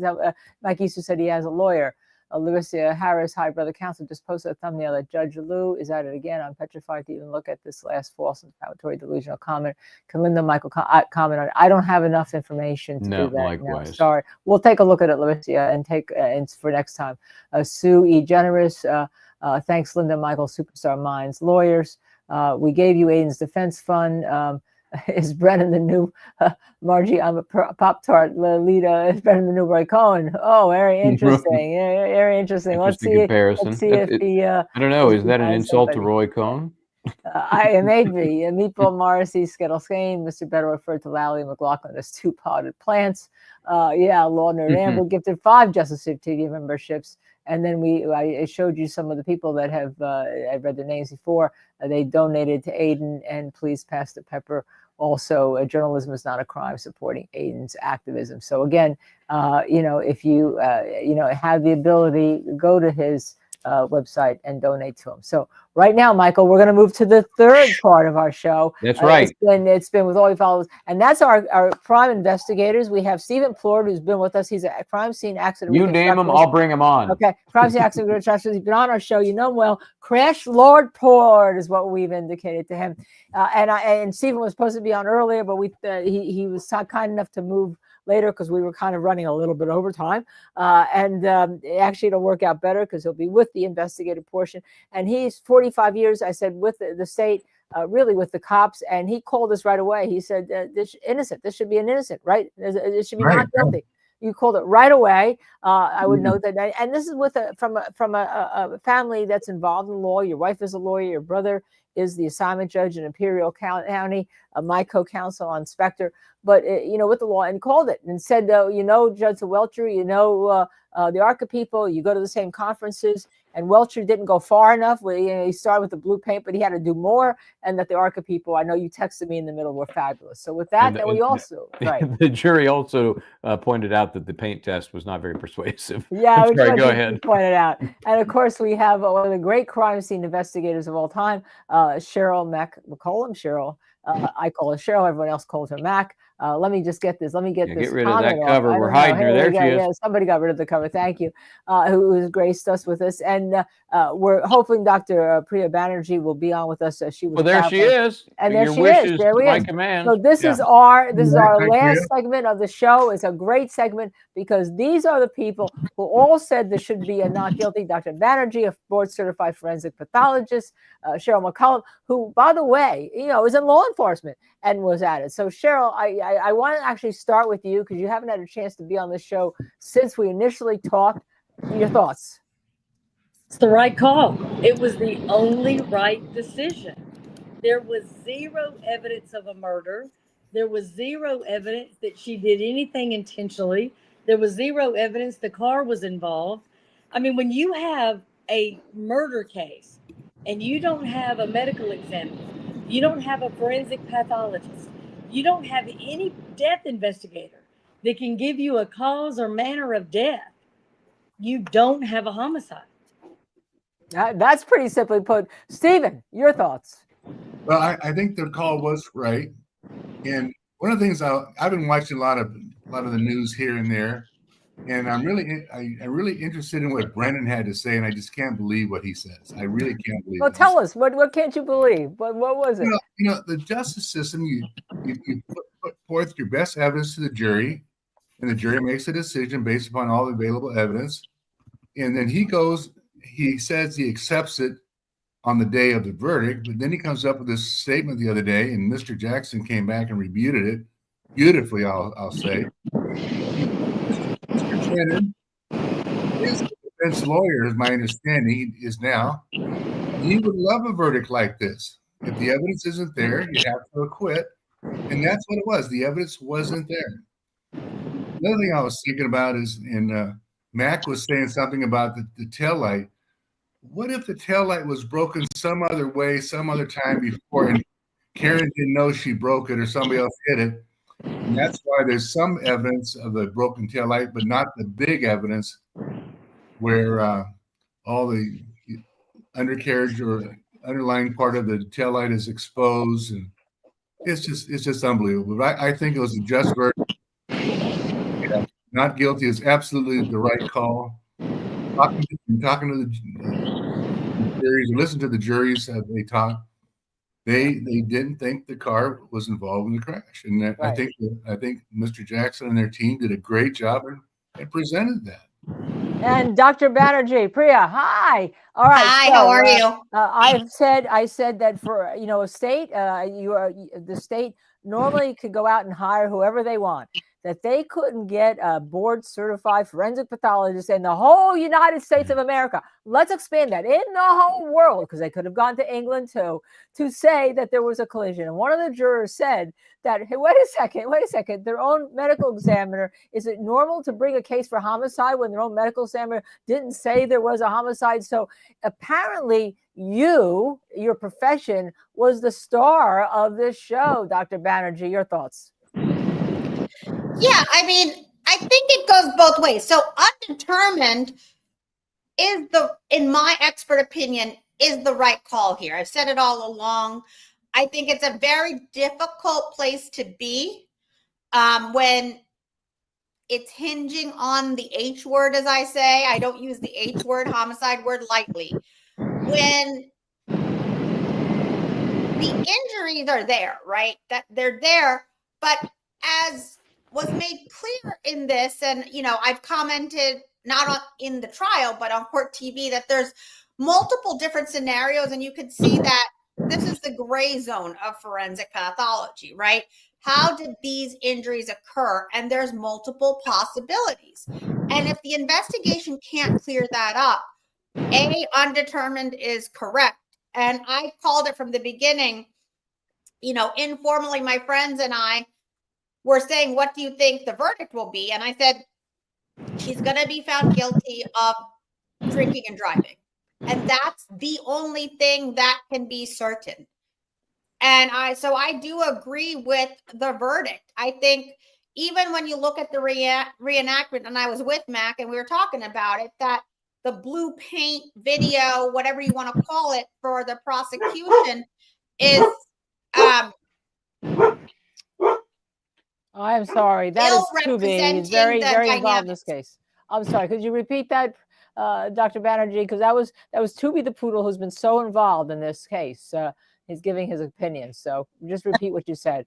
Right. That I think the blue paint video that was supposed to be replicating, the dynamics of the event, really was lacking in some fundamentals. And when I was on court TV with Vinny about it, I said, first of all, that was 2 miles an hour, not 24 miles an hour as, proposed the accident occurred at. And that there were injuries lacking with that particular reenactment to the shoulder or the forearm. There was no dislocation. There was no fracture. There was paint transfer, but they didn't address the upper arm shoulder region that was making contact with the Jeep when the dummy that was suspended was rolling in the air. And obviously even a suspended dummy isn't the same, biomechanics of a standing human.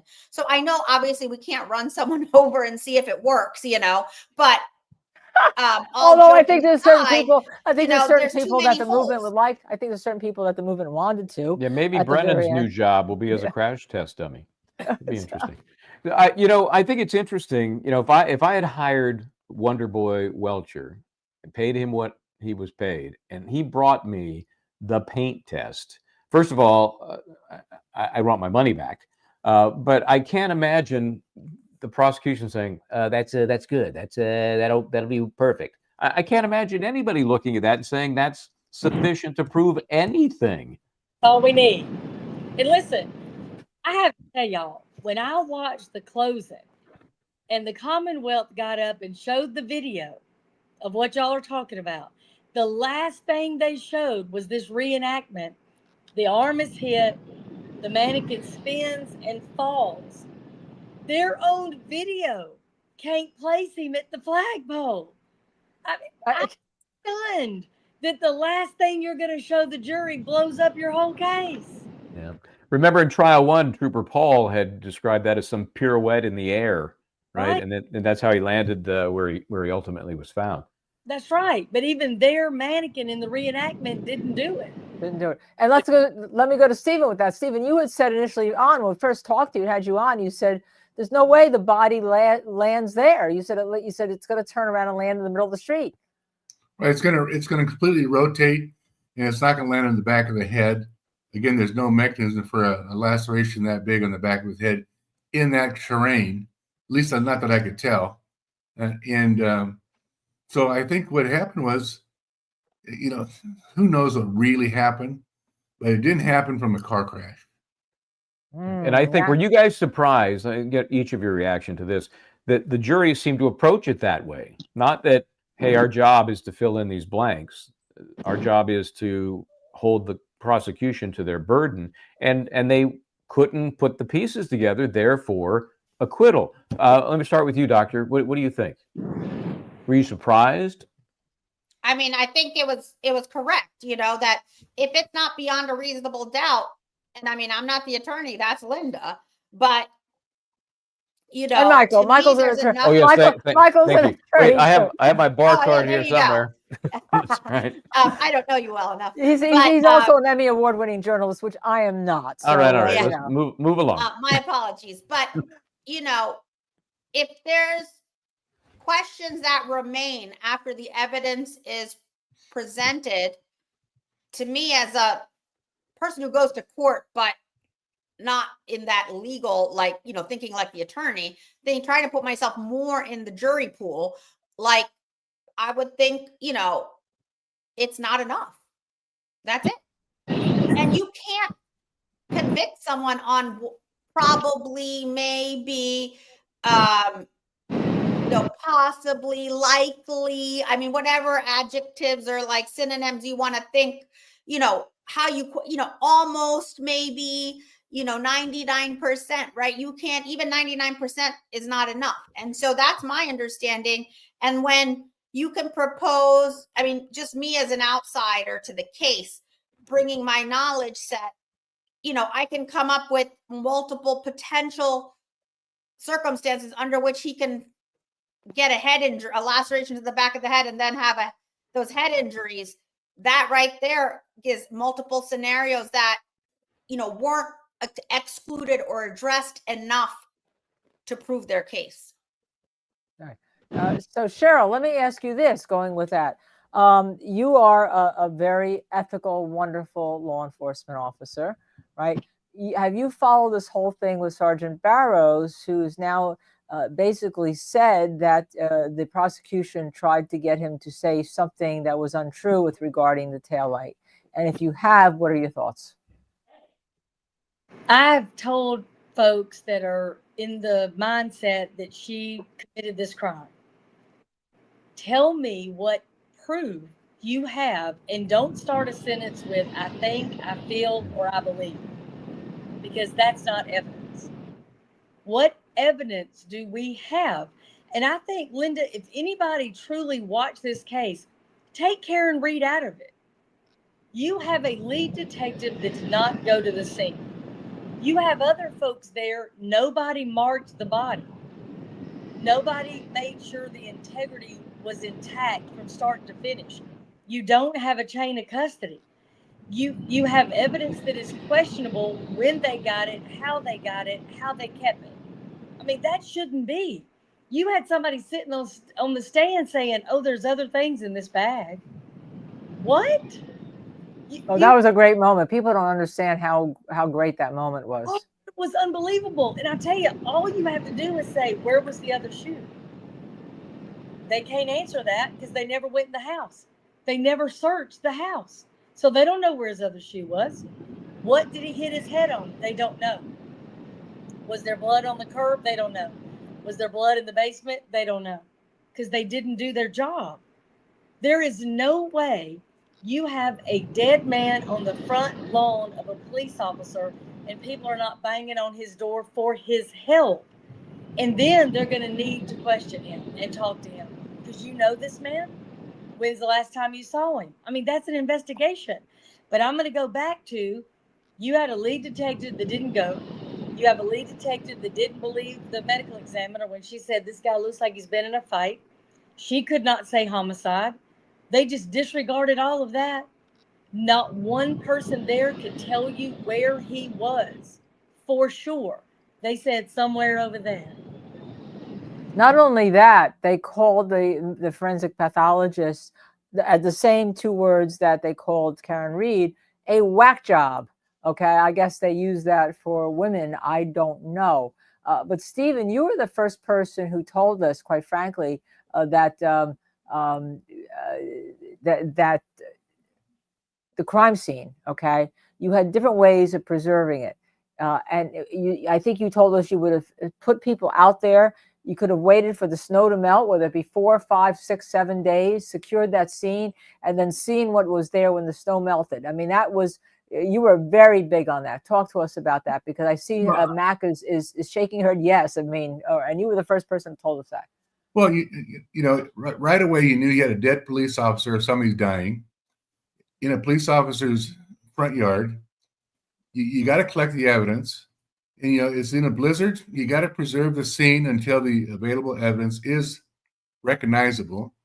Snowblower, you know, in some situations, this a blower may help, but in this type of case, it probably wasn't the best idea. But to secure the scene, get heat lamps there, get some tents, melt the scene, melt the snow, you know, take a day or 2 or 3 or 4 or 5. Who cares?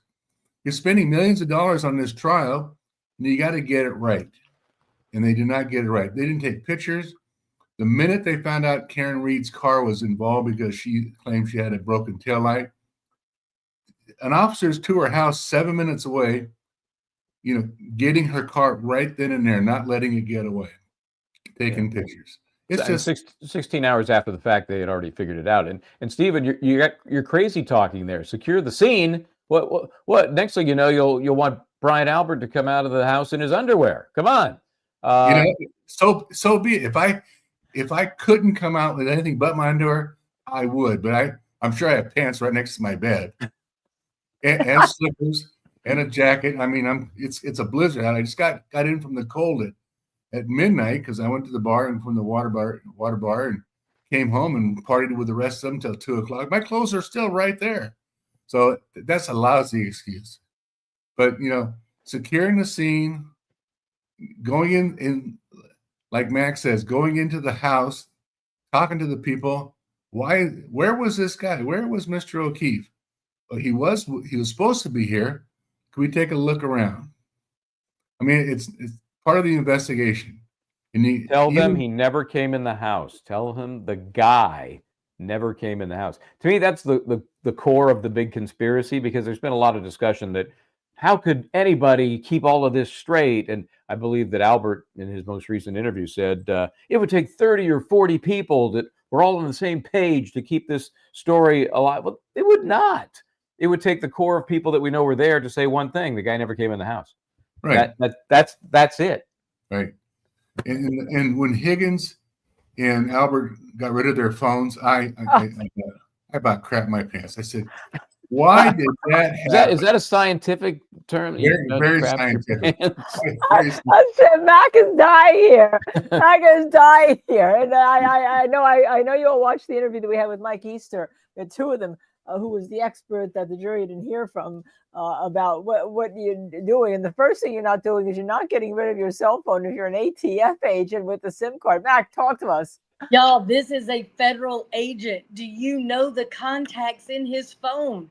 Not just other federal agents, but he's got confidential informants. He's got photographs. He's got video. He's got maps. He's got all kind of things in that phone. You don't get rid of that phone, and you certainly don't put the phone in one dumpster and the SIM card in another. After an event like this, you want to talk about conspiracy theories, this is where they come from. When you do a proper investigation and you don't separate people and you don't interview them and you don't document, I don't know, a confession, and you don't take photographs and you don't put crime scene tape up and keep people sitting on that scene, every single thing that was done was wrong. Because it wasn't done. Nothing was done, right? Right, but I'm talking about even getting rid of the stuff. I mean, everything looks wrong, bad. None of it is adding up. You cannot ever convince me that your sister is in a house with her police officer husband and you're in the front yard with a dead guy and you're not banging on that door getting him up. Right. Never am I going to accept that's true. And the dog didn't bark for Sherlock. I was just going to say that. Oh, okay. So I was waiting. You were waiting for the dog didn't bark because the Sherlock Holmes. Yeah, like I've had German Shepherds. I mean, mine just passed last year, my second one, or third one, whatever. I have a new puppy here too. You just heard Tubi bark. You know who he's barking at? His father coming in the house. Well, okay? right. And so to me, how can a shepherd, whatever's going on outside, it's going to be patrolling and barking, whether it be a snow plow, a dead guy, a car that may or may not have made a bump, like even the lights. My dogs go ballistic when anybody's in any kind of I mean, the wind blows and they bark. So like whether they're, sensitive or specific, that's a different issue. But, I think of a shepherd being so protective and so, on guard with, the storm, they get riled up. So I'm speaking more as a lay person, as a shepherd, previous shepherd and multi-dog owner than, by not like an expert in anything. But I mean, I lived in Baltimore City with my German shepherd for this reason. Yeah. She protected me. Where is Chloe, by the way? And so it just Priya, makes where's Chloe? no Where is sense. she? Where is she? Priya, where is she? Where's Dr. Banerjee? Where's Chloe? Dead. So I have a question for you. Speaking about, you saw Tubi, and he's a poodle. He barked at his father coming in the house because he wants to warn me that there's somebody coming into the house, right? When I'm there. We had Michael on, who on a separate little clip, not about the case so much, but about what happens when the police come to a medical examiner's office on a dead body. And he said, look, the police or the medical examiner wants to get information from the police, but they also want to take away information from the medical examiner, right? They want the medical examiner to give them information. Yeah, of course. What information would you have told the police if they came to you pushing this as a homicide? It's a homicide, it's a homicide. You know what you're talking about. What information would you have told them to do if they wanted to really come with you with a homicide? I usually say that, in this case, I would say that there's unexplained marks, abrasions on the hand, on the arm. I don't, know exactly what their characteristics were. Was there a dog involved? And then I would, it sort of is a back and forth, as you say. It's not just A and B, right? It's a back and forth communication. And I want to know what the scene looked like. Obviously, it was stormy. Were there footprints in the snow? Was there movement was there dragging of the body, by like a groove in the snow, if you will? Is there blood on the scene? Because it's very apparent when it's bright white in the background. Yeah, that's a good question. Someone just asked me how much blood would John have lost from the head wound and where was it all? Yeah, to me, head wounds, even a small cut, like a bump on the head, kids get a knot. When I've had, people I've done autopsies on elderly people or people that fall, that don't break their fall. It might be a small gash on the back of the head, but it's quite bloody. You know, we have hair, blood is supplied to the scalp. Our head and neck is a very blood rich area. That's why we have rosy cheeks and our hair grows, etc. Like all of that is blood, you know, flow to the area. So the name went away, but that's a great question. Like, you know, sometimes a small wound can be actually quite scary, even in a little kid, because there's so much blood that comes where you're like, oh my God, you think, oh, it's so much worse than it is. I think we've all seen that either to ourselves or others, and it looks like, oh my God, is your brain coming out there? And it'll be just a little nick. Right, exactly. So I don't think it's life-threatening amount of blood loss, but usually when you see any kind of laceration anywhere on the head, it bleeds a lot more than if I cut myself on the finger or the thigh or something like that. Yeah. Let me ask you guys this, looking forward, you know, because we know the investigation was virtually non-existent. If there is, and this is a huge if there is an inclination by law enforcement to actually look for others that might be responsible, is all the evidence gone? Let me start with you, Stephen. What do you think? I think it is. I think they screwed it up so bad. Somebody else was being focused on, whether it's Higgins or anybody else. He's going to bring up the defense. No, Karen did it. We've always said that. They're going to say somebody else did it. It wasn't me. And because they didn't get his cell phone information or his cell phone data itself, and some attorney told him to get rid of it the day before the order came out to hang on to it. I mean, the evidence is gone, and I think it's just it's gone. Nobody's going to be prosecuted. Somebody may decide to go look at it, and maybe a couple years down the road, somebody's going to spill their guts and say something. They might. Mac, what do you think? During the first trial, I said publicly that if Casey Anthony and Mark Furman had a baby, it would be this case. You don't know how her baby died, you don't have murder. You don't know how John O'Keefe died, you don't have murder. And you have more than one officer that took the stand that people did not believe. Not just Proctor, but there were others people did not believe. And part of it was, before you get to part of it was, Mike Easter points out how they testified, Mac, like McKennick, you know, being so argumentative over everything, whether Proctor was a lead agent or was he a case agent, what's the word theory? Give me a Miriam. Do you ever teach people to argue like that? Not argue. You are not sarcastic. You don't try to be funny. I mean, you are there because somebody's life was lost and another person's life is hanging in the balance. Freedom. You take that seriously. I arrived at this time. I did A, B, C, and D. This is why I did it. And the thing about crime scene, there's no dog in the fight. You're there as a fact-based witness telling the truth. Here's what happened. You're not an advocate. Amen. In normal cases. You know, they kept saying, but there was glass in his shirt. There was glass. But there was pig DNA. Which one is more ridiculous? How do you have pig DNA and you not hang your hat on that? I'd have said that every day, all day. The pig DNA, where's his shoe? Let's lie about the cuts in the hoodie. I mean, I have said every single police academy in the United States should teach this class in their interviews and in their testimony. Period. Absolutely. What happened to Proctor should scare everybody that's got a badge on right this minute. You think your private phone ain't up for grabs? Yes, it is. You think your integrity is not going to be pulled into question when you don't go to the scene and you make your mind up? Once they got the text messages, it was over. I was shocked they even came for a second trial. I didn't think they would because they didn't.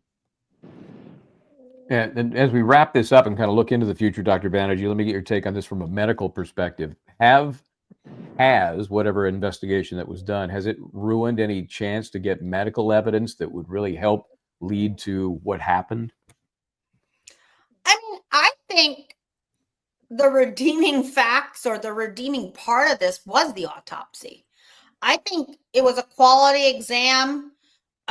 She seemed very impartial at her delivery of, the information like Mac was talking about. She was there. She didn't seem like, she's like, I did the autopsy. I found this, I don't think I think there was a lack of bias, in her. And I think what was captured, I mean, I think really the autopsy is important, but it's not the linchpin in this case. To me, it was really the investigation and the collection of scene evidence, which is obviously outside the scope of the ME. The ME didn't go to the scene, it's not necessary, or that's not how Massachusetts handles it.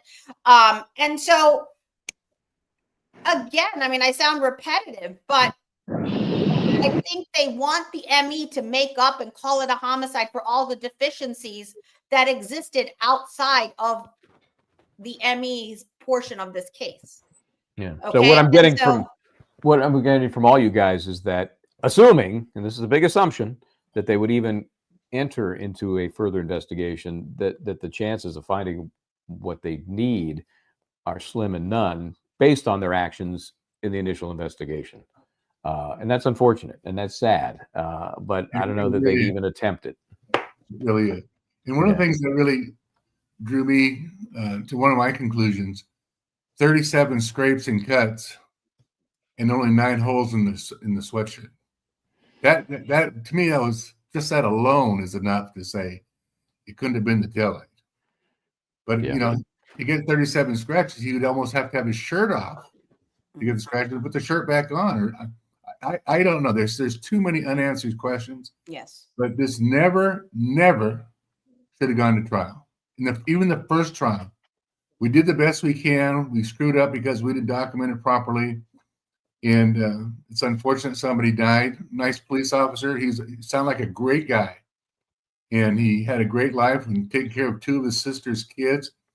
Really unfortunate, but for one reason or another, it wasn't done properly. Maybe it was a cover-up. I mean, I can't tell you for sure, but it sure sounds like it. Sure sounds like it. I mean, I would be curious what the legal minds think, and because I'm from that vicinity, I'm in Rhode Island, so very close to the Boston area. I think it's the tragic. I always said I don't like it being called Karen Read because it was Mr. O'Keefe that died. I feel like he was lost in that sort of coverage. But nonetheless, I think my interpretation was that there's just pressure because there's such a great guy that died under such unknown circumstances, and that they were just going to forge ahead with the case regardless of its weaknesses. Now, I mean, I don't know if there's social pressures. I assume there was, given his standing in the community, but I'd love to hear, I think I actually know Hank personally. I think he's a great attorney. And so I'm not playing sides. Do you understand? Like, I'm just saying, I think he was given a job and he did the best he could, but I'm curious. I don't think he was the deciding factor, and maybe I'm wrong. I have not spoken to him at all about this, but I'm just understanding that I don't think he's the deciding factor in it going forward for a retrial. Does anybody have any insight into that? No, I'm sure he was not. I'm sure Morrissey was. The office, they plucked him thinking maybe that would be a better way to win. But no, yes. Linda, I'm sure you agree, right? Well, there's no way he had a job to do. They brought him in to do that job. Right. He could. I'm sure he could have, after his own investigation said, this probably isn't the best case.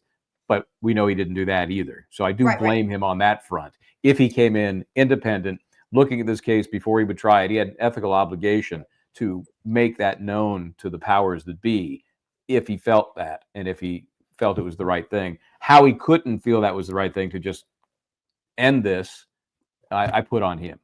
Yeah, especially after he's got the ARCA reports. He knows what the first jury decided. They decided to retry her within like 3 hours after the first jury verdict. No one really took an independent look at this, and I do fault him, because I actually Priya defended him, saying he's a really good attorney, he's a good defense attorney. but I think that some of his actions in the courtroom here are not what a prosecutor should do. A prosecutor has to seek justice all the time, and I think that he did not seek justice, in my opinion. And I think the statement, yeah, I mean, the statement I know after the statement after is actually garbage, and he should never have said that statement out after. He's supposed to say, "I agree with the jury." Yeah. Never. That just reinforced what a jerk that he really was. I mean, that was going above and beyond, so unprofessional, so inappropriate, but he did it, and that didn't surprise anybody. Well, you guys, we really appreciate you chiming in as we I called this a group therapy session tonight, and so we appreciate you letting us sit on your collective couch and go through some of this stuff. We think that area is got some issues. I call it the triangle of terror, and Stoughton and Dedham and Canton, and they have more issues to deal with. So I would not be surprised if we're going to be covering some of those again. Yeah, all of you to take a look at the Sandra Birchmore case, which Martha Farrell has been indicted by the feds. We talked a little bit about the show, but the pressure is on because there's another person who may be the baby daddy in that case who, the saga continues, and unfortunately the saga was And it just may be more involved in the Sandra Birchmore case, since we now know that the name That's a whole nother mess. The father. Terrible. So yeah, that's for another day. Yeah. But okay, guys. Yes. Thank you all. Have a great evening. We do appreciate your time. Thank you. Good meeting all of you, and I look forward to you. Linda, I'll see you in New Orleans. Yep. No, thank you. Great panel. Great panel. Bye-bye. Bye. So Michael, let me ask you this, and let me just show this. One of the blue cards I did not show when Aiden was on. This was Cheryl with an S. Donating my shirt, sign, gas, and time to free Turtle Boy. I mean, I think we did two things on this show tonight. We wanted to do we called it the Lollapalooza or the Readapalooza, and you then renamed it to the Freedpalooza. But I think it was also a help to, we tried to help and throw whatever assistance we could. Not that he needs our assistance, but he certainly, to Dr. Turtle Boy, to Aidan Kearney, who I think has just been unfairly treated, just terrible. Yeah, and it shouldn't be forgotten. And he's got some battles to continue. Again, it's hard not to try to be reasonable and say, well, wouldn't they look at this and say, let's move on? No, they're not reasonable. So whether they press harder or just continue the same pressure they've extended, I don't know. I'd be shocked if they do anything but continue their pursuit of Aidan Kearney. Yeah, and of course, we also wanted to shine a light on Karen Reed because she did come through. I don't know how you sit there for years. I mean, you weren't able to grieve properly. Kids turned against her, rightly or wrongly. It's the way it is. Suffering from grief, and you have John O'Keefe still dead, and a lot of questions swirl. And it just the whole area just still seems to be this fire pit of garbage, right? Yeah, and I know that those who live there, and we've talked to them both tonight and other times, that you see Domino's trying to see Domino. Yeah, I see Domino's trying to come in. No, we're out of time, Domino. I'm sorry. There's there's So this cute. sense that maybe things are getting better, but we're a long way from right. And so we will continue to follow their struggles there, and hopefully it will get better. Yeah, thank you, Joanne. Thank you all. Again, there's people supporting Aiden. Thank you all for all your support for Aiden tonight, and thank you for staying with us. That even though we didn't read your super chats or to the very end, hopefully we have shone a light and given this, some room for the people to speak again right here. And it was really, quite frankly, nice seeing them after 8 days. Yeah, and it's funny how we heard Dina didn't say this when she was on, but when we were getting ready, she said she did a live this morning just out of the closet. Here's my closet. Yeah, but she's been out there every morning, every day, and some of them for the past years. And you have Gail White for 3 years, and you have Jason who's been out there since last November with the sign. But we have a request. We asked you all. This was our producers were great putting this together. Dizzy and Missy Mayhem assisting us. But please hit that subscribe to Justice Served TV if you can right now. Hit the like button, especially when you see, we'll probably do breakouts tomorrow. We probably won't have another live till Monday. We'll probably do breakouts of this because this was a lot for everyone to see and try to break it down.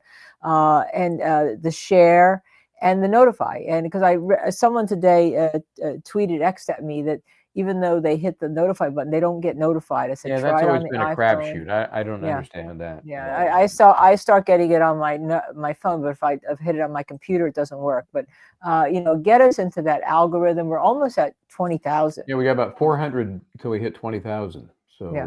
Which has happened amazingly fast. So yeah. We appreciate that. We do. We do. We really appreciate all of you, and continue to support Justice Served TV. Continue to support Aidan Kearney in his fight so that he doesn't have those charges. We'll call them like they are, bullshit charges dismissed. And we're going to be on Sandra Birchmore. We're going to be on a lot of other cases coming up. We're going to be doing Donna Adelson in Florida. Yep. We're going to be doing Brian Koberger. And we're also going to be doing Who Killed Stephanie. And I will give you a name when we start that. We've been threatening it. Hopefully now in the middle of July, we'll have everyone on. It's a case that her cause of death also has never been decided from 1969. It's a case where she went missing in 1968. So we're going to try to bring maybe members first into that, maybe all of you into that. We haven't decided, but that'll be in the middle of July. So we have a lot going on. And then we do have another case that's been sent to me. I've mentioned it to you before.